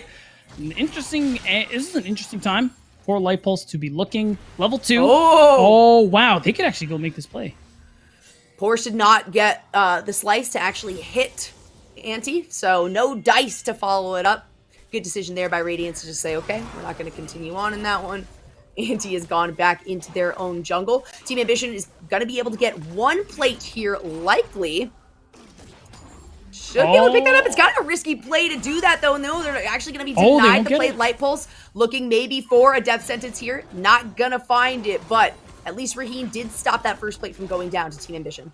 Right, and Raheen, he's coming back to lane with 2 longswords, refillable pots, so he's very much in control here. Another one of those hooked lands. We're just going to see yet another kill come through, more than likely. And if we look across the rest of the map here, you got a slight CS lead for Porsche in the top lane, which is kind of what we would expect. And you have Bluster doing a pretty solid job at farming things out in the jungle. Not doing a whole lot, but, I mean, power farming is something Viego is still very happy to do. I think Crimson, even though I highlighted Light Pulse, Crimson's another player I think we should watch for. The Syndra was also instrumental in Game 2, Jolly, and we're going to see if he's going to be able to perform the same way again. Likely will be the case. Crimson did a really good job, I think, in particular of positioning, of being in a relatively safe spot within these fights, of trying to find out a scout of the week to allow for the rest of Radiance to initiate or to follow up on an engage that maybe they had, that there was a chance for Team Ambition to escape from or get out of. And look at the pressure already coming through. Light Pulse is going to miss yet another hook. Only the first hook of this game is the one that has actually come through. But that's aggression on Light Pulse. That's going to be an exhaust onto Nightstar, onto Raheen right here. In comes Bluster, a flash forward by Chukis. Man, if the focus is on Light Pulse, that means Raheen just gets to play his game all day long. That can't keep happening for Team Ambition. That's right. He's got pots. He's got biscuits to heal himself back up. So he's happy to take this poke, and because of the pressure from Bluster as well, that's some solo turret play gold for this Aphelios. Radiance is going all in on this bottom lane, making sure their hyper carry can take them to a win here, but now Ante is in the area, and you know what? That's why you draft Aphelios Thresh. That is a big part of it, right? The Lantern is huge for some of these, especially with Raheen and on the Aphelios being definitely one of the more vulnerable ADCs. Not a ton of crowd control, luckily for Raheen. Light Pulse provides plenty to force Chukis and Nightstar just as far back as possible. We've already seen that. It still is Nightstar who is leading the CS in the bottom lane, of course, has the additional range for that, but ends up really just utilizing so much mana. That's the big struggle here with Nightstar, is while this Kog'Maw does have that range, does have some of these advantages, it's situations, this is actually just a really bad one here. It's going to be oh my gosh, the death sentence does actually land on Chukis. Nightstar is going to flash forward, so Chukis will be the target. Raheen picking that one up. Good support, Chukis, keeping Nightstar alive. Right, and Ante, all he can really do while losing out on some of his bot laners is go for the invade, steal some camps. This probably won't get him to level 6, but if he manages to steal away the wolves, then he will unlock that. Okay, so he got it. So he has the Onslaught of Shadows available. Crimson, being kind of low on mana, means there's a potential play to be made. Oh my gosh, speaking of plays. There's some unleashed power. Very good recognition, though, there by Nemesis, having to use the ultimate to escape out of that with Bluster on the way. Right, and in doing so, you inadvertently dissuaded dive. Ante isn't going to have an actual angle to make a play at the moment. I say it, but he's looking. Look who got found. Well, we'll have to see if any more damage can come through here. Chukis is in the wings. It's going to be the Lantern over to Bluster, though, to send them away. And Light Pulse wins the Vision War. Right, and Light Pulse is worth noting on this engaged champion, on the CC champion, you do have that opportunity to impact other lanes and Light Pulse. He's been doing it since minute 2. Jolly, he's been moving around, even at level 2, trying to see if he can set people up, or at the very least apply some pressure there for Crimson in the mid lane. And if you look at top, Porsche is constantly getting these small incremental leads, getting the poke onto Decoy, and that nice one on the tri-bus is going to spot out Chuki. Yeah. Chuki's there, Auntie is there. Now they recognize that Porsche recognizes that they are there. That means that Porsche is just going to move down, help out Bluster and Light Pulse here on picking up the first Rift Herald of the game. A good start for them. Not only do they have a gold lead, now as Nightstar gets flashed on, it's going to be yet another kill here for Raheen. I'd love to see that fight played back as we missed out on its entirety. And we're going to get exactly that. Shout out production for giving us this replay. And as we switch over, we're going to see exactly what took place here. Raheen, I mean, at this point, he's so strong. I see. Nightstar was in his auto attack range. And if you ask me, Jolly, that's simply unacceptable. Raheen took that personally. Yeah, that cannot happen. That's something where Raheen, I mean, Aphelios has so much more damage, so much more of an ability to just really put out damage. Like faster shots there, especially when you got the Severum available. And it's something that Raheen is going to take advantage of every time. That's now a 300 gold bounty on the head of this player at only 9 minutes in, and they're going to follow it up with a death sentence right here. Surprisingly enough, Light Pulse did not decide to go in on that one and follow it up with the play. That might have been another death onto Chuki's, but Auntie is in the wings. Bluster trying to cut him off. It looks like nothing is really going to take place here. A lot of late first dragons in this series here, and it's looking like Game 3 will be no exception. Although now you have Raheen 3-0, up 15 CS here. You might as well go ahead and take control over this bottom river, and that means as Light Pulse clears out vision, it just continues applying this pressure. Yeah, you have Nightstar and Chuki's on the move, but Jolly, what does that really mean? They can't do anything, so they're just gonna back. Well, to happen. Can Porsche steal this one away? No, it's a nice little attempt. You get the little emotes. All right, it's all in good fun. I'm not going to be able to do much here. I'll just go back to my lane. But that does kind of, it forces Auntie now to head downwards, right? You can't just kind of go back up and help out Decoy if that's the plan. The question mark ping's actually coming out in the anticipation that that was the plan here. A lot of damage as Shelly gets off the single charge. No tower to go down yet, thanks to Auntie being in that mid lane instead of heading up to try to help out Decoy. And what we just saw there from the total gold chart is that Raheen, he's ahead of everybody in the game, unsurprisingly. And with this lead, Radiance up almost 2,000 as a result of it. Means that in these team fights so far, they are going to be in a pretty good position. It is still worth noting. Team Ambition do a lot of the team fight ultimates to really play things out. And this is how they've done a good job in fights in the past. Wow, they want this dive. Auntie goes in. It's going to be a flash away from Porsche, but Porsche is also exhausted. Auntie has to take the long way around and ends up having to use the ultimate to get out of that. Barely staying alive, and Chukis is able to flash out of that one as well. Not a single member of Team Ambition going down, and they were able to take down Porsche. Yeah, really nice dive onto this Renekton. He is going to allow Bluster to clear up the wave, but Porsche is going to lose out on some minions as a result here, actually falling behind in CS. But you know what? It's worth it, Jolly. You know why? Look at this pressure. You know Chuki's is top lane, and that means Nightstar is on I don't get to farm duty. He's down in CS, he's down in XP, and you know he's about to be down in turrets. Yeah, might be even down in lives right here, depending on how far Light Pulse and Raheen decide to go. Raheen still just trying to aggro onto the tower. And oh my gosh, look at the amount of damage that comes through.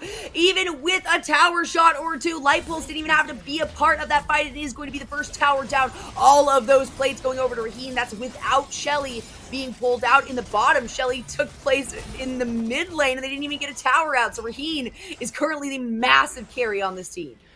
I'll tell you what, Jolly, we're talking about Raheen shaking off the rust because of his time spent playing support in the off-season. Well, I think the rust is shaking off. I think we even have a new coat of paint. Raheen is looking good. He's feeling good as he is taking Radiance to a lead in this mid-game. Nemesis looking to go in on something. Nice little scat of the week, though. Means that Crimson has the opportunity to back out of that one before Auntie moves any farther in. Chuki's with the roam here.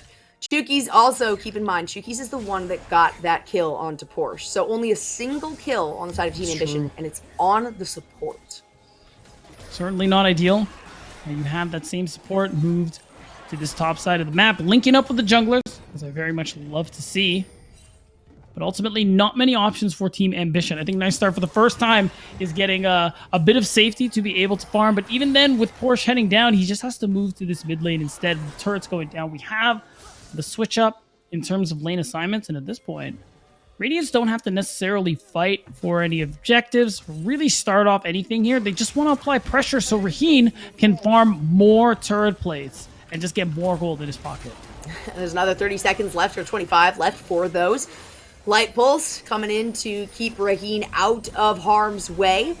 There are still 3 members up here. It looks like it is going to be the Predator used by Anti to try to get the initiation here. Light Pulse finds the hook. The box comes out. The play on top of it is a big root on Decoy. He was forced to flash away out of this one. Chuki's and Anti's not able to do anything. It's all up to Radiance. Out comes the ultimate, though, from Anti, just to try to push these members of Radiance back and off, away from Decoy without the flash now. That is not ideal use of that Onslaught of Shadows. Anti cooldown is decently long at rank 1, and I mean, you want to be using this to start fights off. It's one of the big ultimates that's going to set up the rest of the team here. So this for Radiance is a big deal. It means that Dragon coming up in 40 seconds is something that they now have very little to worry about with regards to how easily they're going to be able to secure it, because Anti doesn't have that ultimate. And with this turret going down, with enough time for this wave to be cleared and the reset coming through from Raheen, I don't think Ambition even fight for this Dragon. Yeah, it's really difficult to do. You know, Decoy does have teleport up and available. It doesn't have flash, though, and really hasn't been able to do much of anything in this top lane aside from maintain farm, right? Did get the assists from both Anti and Chuki's to at least get the kill onto Porsche, but man, Porsche is just such a resilient player that it's not going to, I mean, set him back whatsoever. We've already got the adjustment here. We can see that Bluster is working towards, on that pit, and the pings are just now coming out, so Ambition is going to be able to get this Dragon, at least start it up. There's the vision cone. Raheen is down here, but so is Nemesis, and with Viego towards the top side of the map, that does mean that at least these are evened out. A nice little attempt by Light Pulse to try to pick it up using the death sentence. And so far, we're seeing Radiance pretty consistently not care too much about playing for Dragon Soul, even though the fact is they've been playing for Raheen. But I mean, now that it's a Chemtech Dragon, Chemtech Rift, Chemtech Soul, I think everyone's going to start playing for these dragons. Suddenly, people are going to realize, hey, you know what? Dragon Soul, I've always loved that buff. I'm just, I don't know what's been over me the last couple of times. I've always been a very big advocate of playing for Dragon Soul, because now, who doesn't want a free Scion passive? Right, it's huge. That one is absolutely massive. Cool. Honestly, the 2 newest dragons in the Hextech and the Chemtech have been really points of contention. If they do come up, if you see the map change in the way that either of those is going to be the soul, it really does change things. But it takes until the second dragon goes down to actually really witness what is going to happen on the Rift here. So Radiance didn't manage to take the second dragon, but they do find themselves the 4th tower now at 16 and a half minutes. That's a lot of map pressure coming out of this team on the blue side. Right, and you're happy to trade that dragon away for that very same pressure, because look what it's gotten you. More turrets, more gold, and just an even bigger lead. Let's take a look at Raheen for a second here. He is 4-0. He's finished at Lord Dominic's regards, and because he's just light years ahead on everybody, people stacking health, people building armor, beware. Decoy, Anti, you think you're safe? No, sir. Raheen, he's coming for you. Poor Nightstar still just sitting 2 long swords, a pickaxe, and finished boots. Wow. On the other side, I mean, Raheen this is not an insurmountable thing, but you would literally have to disconnect Raheen from the game for Nightstar to have any capacity to really catch up here. Nightstar has been doing a good job of maintaining creep, right? Of the pressure coming through, of recognizing Light Pulse has navigated away, Raheen has navigated away. What can we do to at least get some sort of response here in favor of Team Ambition, and in particular, that pretty early pick of the Kog'Maw, I think was the last one of the first pick phase. So that was a lot of expectations that Team Ambition had on Nightstar with this Kog'Maw, and none of it has really come to fruition. Finally, you get the Wit's End started here as the first item, so some additional attack speed. Chukis does get hit, though. It's not going to be followed up. No flame there. But look at the damage that's coming out of Raheen. It's not even necessary on the backside. Anti is forcing a flash here. Look at the damage. He has to leave. Shadows forced to use in a defensive manner. Now Decoy is too far in, facing down 3 members. Unleashed Power does come out, but it's going to be Bluster that picks up the kill there. And that might do it. Still an opportunity here for Radiance to find something, and it is going to be a flash forced away out of Nightstar, but the ultimate does lock down. So much damage coming from Porsche. A beautiful lantern is going to be picked up there from Light Pulse.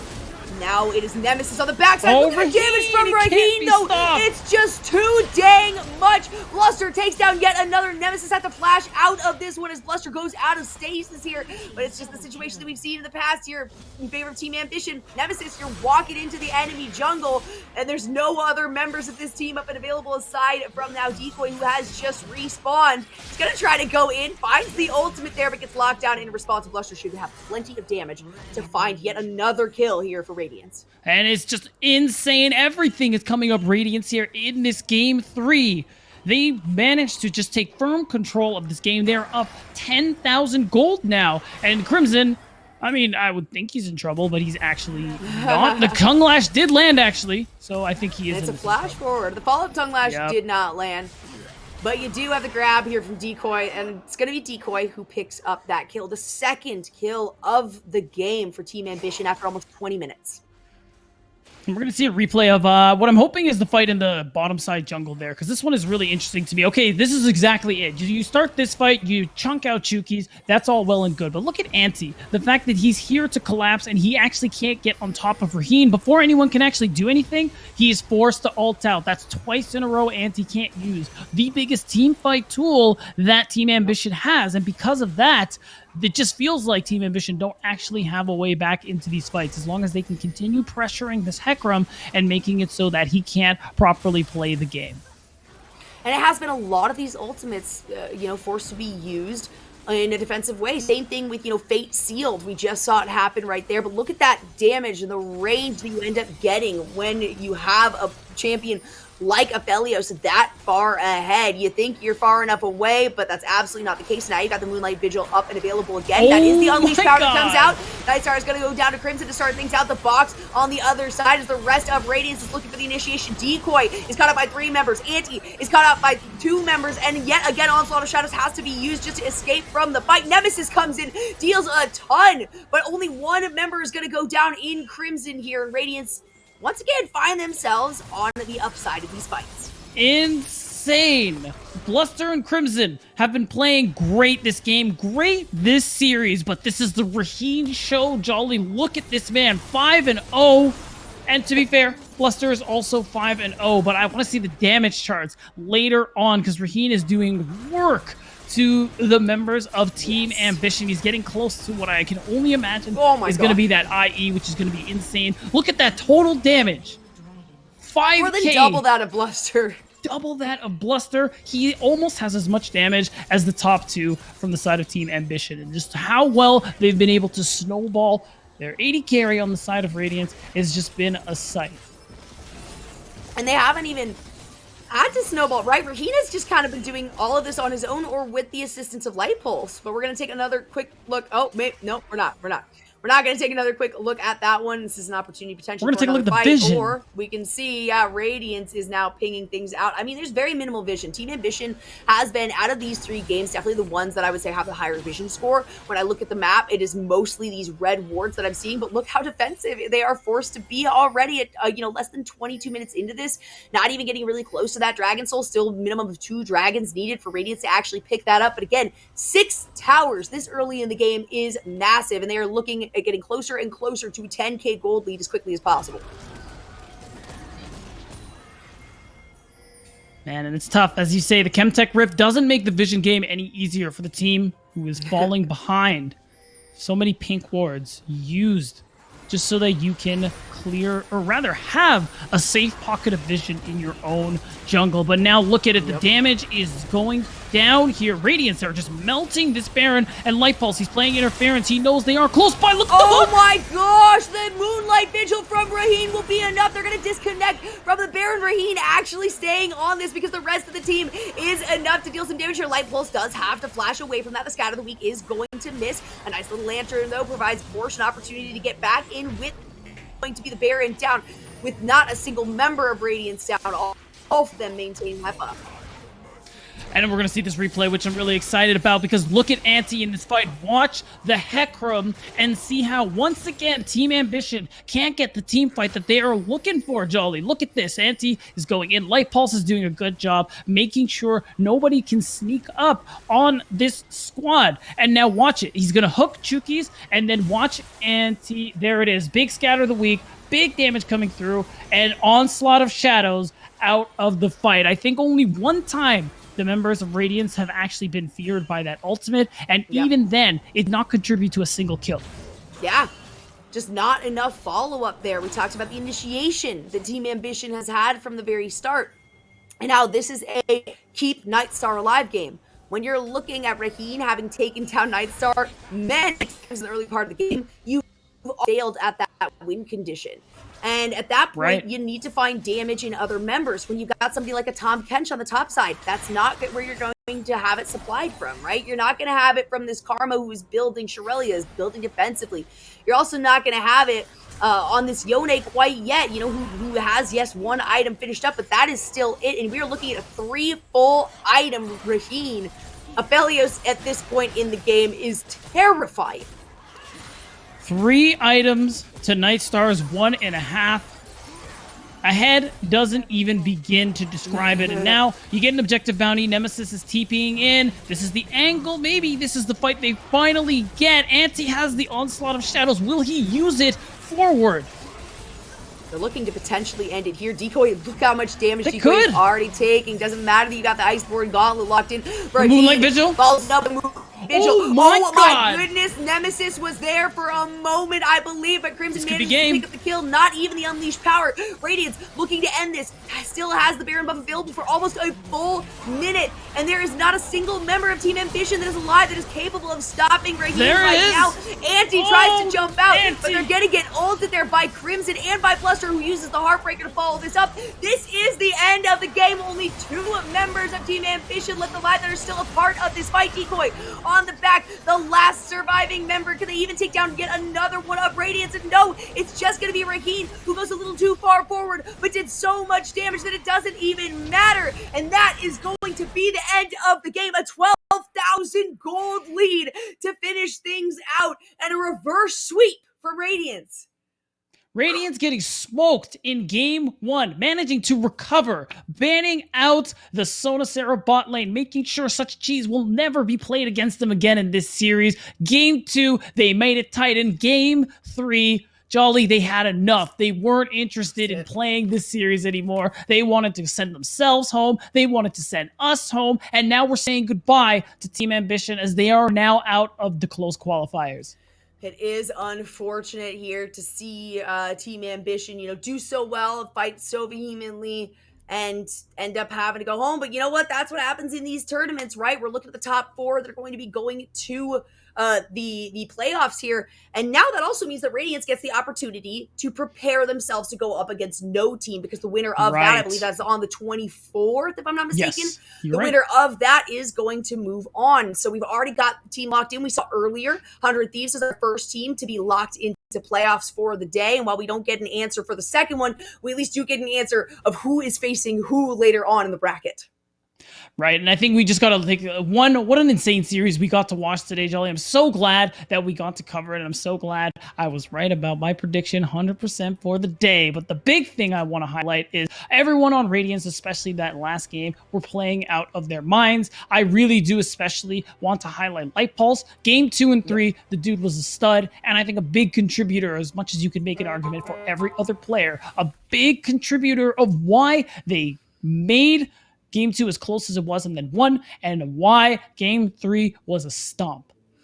And you know what's even more terrifying than a really good support? or a really good ADC is a really good support and ADC together in one lane. I mean, at that point, you got Raheen and Light Pulse, and Raheen, I mean, was responding to every single one of these initiations that Light Pulse had perfectly. And in the beginning of that game, it wasn't even Light Pulse getting these death sentences, right? We saw miss after miss, and it was really fancy footing that was coming out of the side of Team Ambition. But at the same, you have to consider the fact that Aphelios was making a lot of these initiations on his own. It was Raheen going forward saying, yeah, I've got the damage down. We can poke them down. I'm totally willing to take some of this aggro because I know I can deal more than they can to me currently. And that meant that Kog'Maw, who does need a couple of items to really pop off, never even got the chance. I mean, nobody really even got the chance on the side of Team Ambition. It was, like you said, it was the Raheen show. And it was thanks to a lot of assistance coming out of Light Pulse on the Thresh, on the Rakan.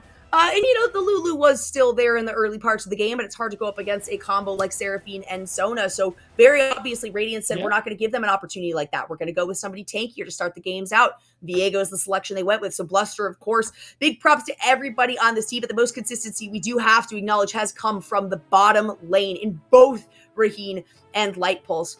That is going to, you know, be it for us for the day. Don't go anywhere, of course, because we do have 2 interviews coming up. We actually have a losers interview due to the fact that this is a team and Team Ambition who are no longer going to be a part of this tournament. So we want to give them, you know, a little bit of an opportunity to talk about themselves, talk about how they enjoyed the tournament and maybe what they want to work on for the future. But Radiance as well, of course, being the winners, are going to get the opportunity to talk themselves up. We don't know who those members are going to be just yet, but if you stick around, you will see both of those. Of course, we got the wonderful Izzy, who's going to be taking the lead on those interviews. So, you know what, B-Town, since this is going to be our last moment, is there anything that you wanted to say, any shout-outs you wanted to make before we close things out and send it over to Izzy on the break and interviews?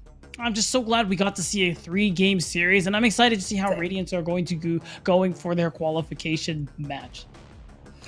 Man, and you're 4 for 4, I believe, out of the day. I think I am. I 1 for 4, know. so I'm just so good. Yeah, you know what? Hey, that's all right. I got a note. I got a note. Okay, from No Team. Okay, so I'm really looking forward to their performance going up against Radiance again. That's gonna be the 24th. But thank you guys to everyone watching. Thank you, of course, to you guys are always exceptional. I know we had a bunch of issues today, and you always pull through it and make it as easy, as simple as possible for us. So we appreciate everybody for tuning in to either this channel or Academy, of course, if you were watching those games. Hey, we appreciate you either way. That will do it from us, though. Again, don't go anywhere. We got a couple of interviews after this very quick break. Thanks for being here.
All right, everyone, welcome back. I'm Izzy, your interview host. I'm joined today by Ray of Team Ambition, Team Ambition's coach. Ray, how are you?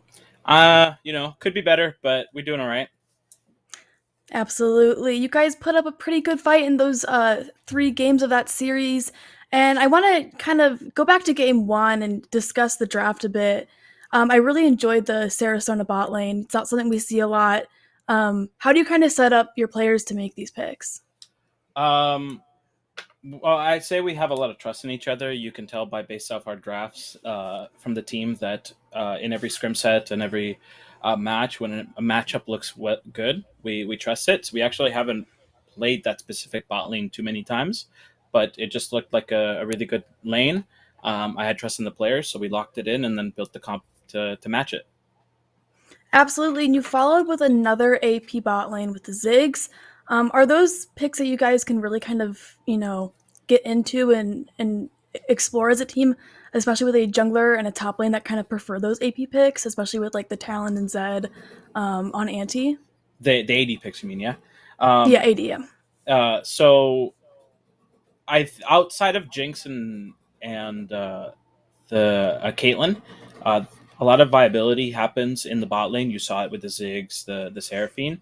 Uh, so we definitely have that option for us. I know even in the OQs we were playing Syndra bot lane. We were still playing some of these off meta stuff. As long as the comp fits it, the boys are very confident into doing it, and yeah, it's worked out so roughly well for us. Yeah, and I know I spoke with Auntie a couple days ago about that 100 Next series, and he mentioned that you guys were able to kind of shave that game off because you guys addressed who you were playing through and who you couldn't play through. You knew you couldn't play through topside, so you were like, all right, let's scrap that and put our resources elsewhere. Do you think you guys being able to have those strategies helped you guys put up that 40 plus minute game in game two? You guys recognize, hey, this Jace is really behind, let's go elsewhere. What was kind of the thought process in that game? Well, the guys just have a like diehard attitude where if they're gonna go down, they're gonna go down swinging. So even when we're behind, we kind of refuse to just lie down and slow bleed. So you saw it in game number 3. Even when we were behind, we kept trying to take fights and try to make something out of the game. That's kind of the way the mentality is for the guys. I do think game 2 was definitely winnable for us, but we had a little bit of cohesion thing issues. The level 1 gank top lane from Light Pulse kind of set them up really, really well for that gangplank to pop off. And yeah. Yeah, those are tough. And, before we wrap things up, I do want to talk about your squad has been together for a relatively short time, only a few weeks leading up to this event. Any big things you guys are looking to improve as the season progresses? I mean, the name of the game for any team, especially an amateur, is consistency. Whether in terms of like the high level play or just our floor needs to be consistent so that we don't get these snowball games on us that shouldn't really happen. So definitely as we look to improve and play together, consistency to be able to play into some of these teams is going to be vital, because you see we can definitely match up into some of the better teams, and then not that I say Radiance is a bad team, but we can definitely have our bad moments and it can cost us games. Absolutely. Well, I know today didn't quite end up how you guys wanted it, but thank you so much for chatting with me. We're going to send it to a short break, and when we return, we'll be talking to Light Pulse of Radiance.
Hey everyone, welcome back. Thanks for sticking around. I'm joined today with Light Pulse of Radiance. Light Pulse, how are you? I'm great.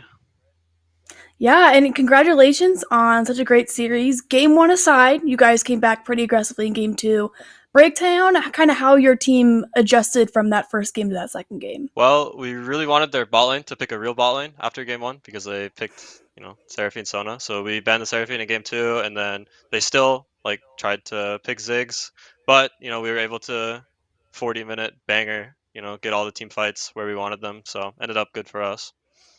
Absolutely, and a 40-minute banger it was. And as a follow-up, going from a long game 2 into a game 3, how did you maintain that momentum in a way that enabled you to get a faster win? Because I was almost more expecting that same level of scrappiness, long win, but you guys seemed full of energy, picked it right up, and secured that win. So how did you kind of do that one? So we're a really momentum-based team. It's evident in scrims. It's evident in all the games we've played. We really feed off of each other when we're having fun in comms. You can go back to our comms. You can hear us yelling. You can hear us having fun. Making jokes. And then sometimes, like after game 1, it's a little bit deader. But as soon as things start picking up, we really go on our rampage. Absolutely. And I think that's a really great way to describe that game 3, especially with Raheem's Aphelios. What makes you two such a good duo? Where does the synergy come from? So Raheen and I, basically, we kind of only really wanted to play with each other. Raheen was actually going to take the split off, but we ended up getting this offer together, so we decided to go at it together. We play a lot of 2v2s, we get a lot of help from outside sources as well. We're always putting the work in, so. Absolutely. It's great that you guys, were each other's first choices. Always a great sign of a good bot lane duo. And now, kind of looking at you more as an individual player, you're super mobile and you're a real playmaker. Has this been something that you've found to be quite natural or something that you've more so had to work on? Definitely quite natural. I used to, before I played competitive, I only really played Bard and Thresh, so I only have always played playmaking champions. In fact, it was kind of when I first got into competitive last split on Dignitas Mirage, I kind of had to learn the more, gritty part of League, like 2v2, support timers, all that. But then I really like that I can put in the work for those kind of what I would call, more boring things, and then I can flourish in playmaking. Absolutely. So, going off of that, what is your mental checklist when looking for these plays? Where do you kind of identify them? Are you the Uh, shot caller or do you kind of just follow the lead and see where those opportunities appear? It's definitely very instinctual. Playing League for so long. I've been playing League since I was 9 years old, so it's kind of second instinct now. And then always just asking myself, am I on vision? If the enemy can see you, it's obviously a way worse engage just straight off the bat. Thinking back on game 2 where I can get a lot of flanks on Rakan or like Rel, those type of champions. And then in terms of team wise, we're pretty much a 5-person talking team. Most teams I've been on before have like one main shot caller. We really talk as a group. We really come to decisions together. Yeah, absolutely. And that's great. And I know you've been playing League for a long time and you're this great playmaker. We didn't totally get to see it, but before I let you go, I want to ask, how does this Chemtech Drake and this Chemtech map kind of affect how you make plays? Well, game 3, you could see it's like impossible for the enemy to walk in. It's a kind of cringe map, but it is what it is. I think a lot of people have been complaining about it. It's really fun to watch in like LCK because of they're so vision based, and it becomes Chemtech map, and then all of a sudden the losing team is just strangled out, which is honestly kind of what we did today. We were able to turn Baron, Syndra, Thresh, and Fog. Like what do you do? Nightstar walks in, he gets instantly blown up. So. Yep, for sure. Well, congratulations on the series win today, and best of luck on your next. After a short break, we'll pass it back to the casters with a wrap up today of today's games, so don't go anywhere. Thank you. Oh, well, we're actually ending broadcast. So congratulations, you did great. And we will wrap things up for tonight. Thank you. Store.radiance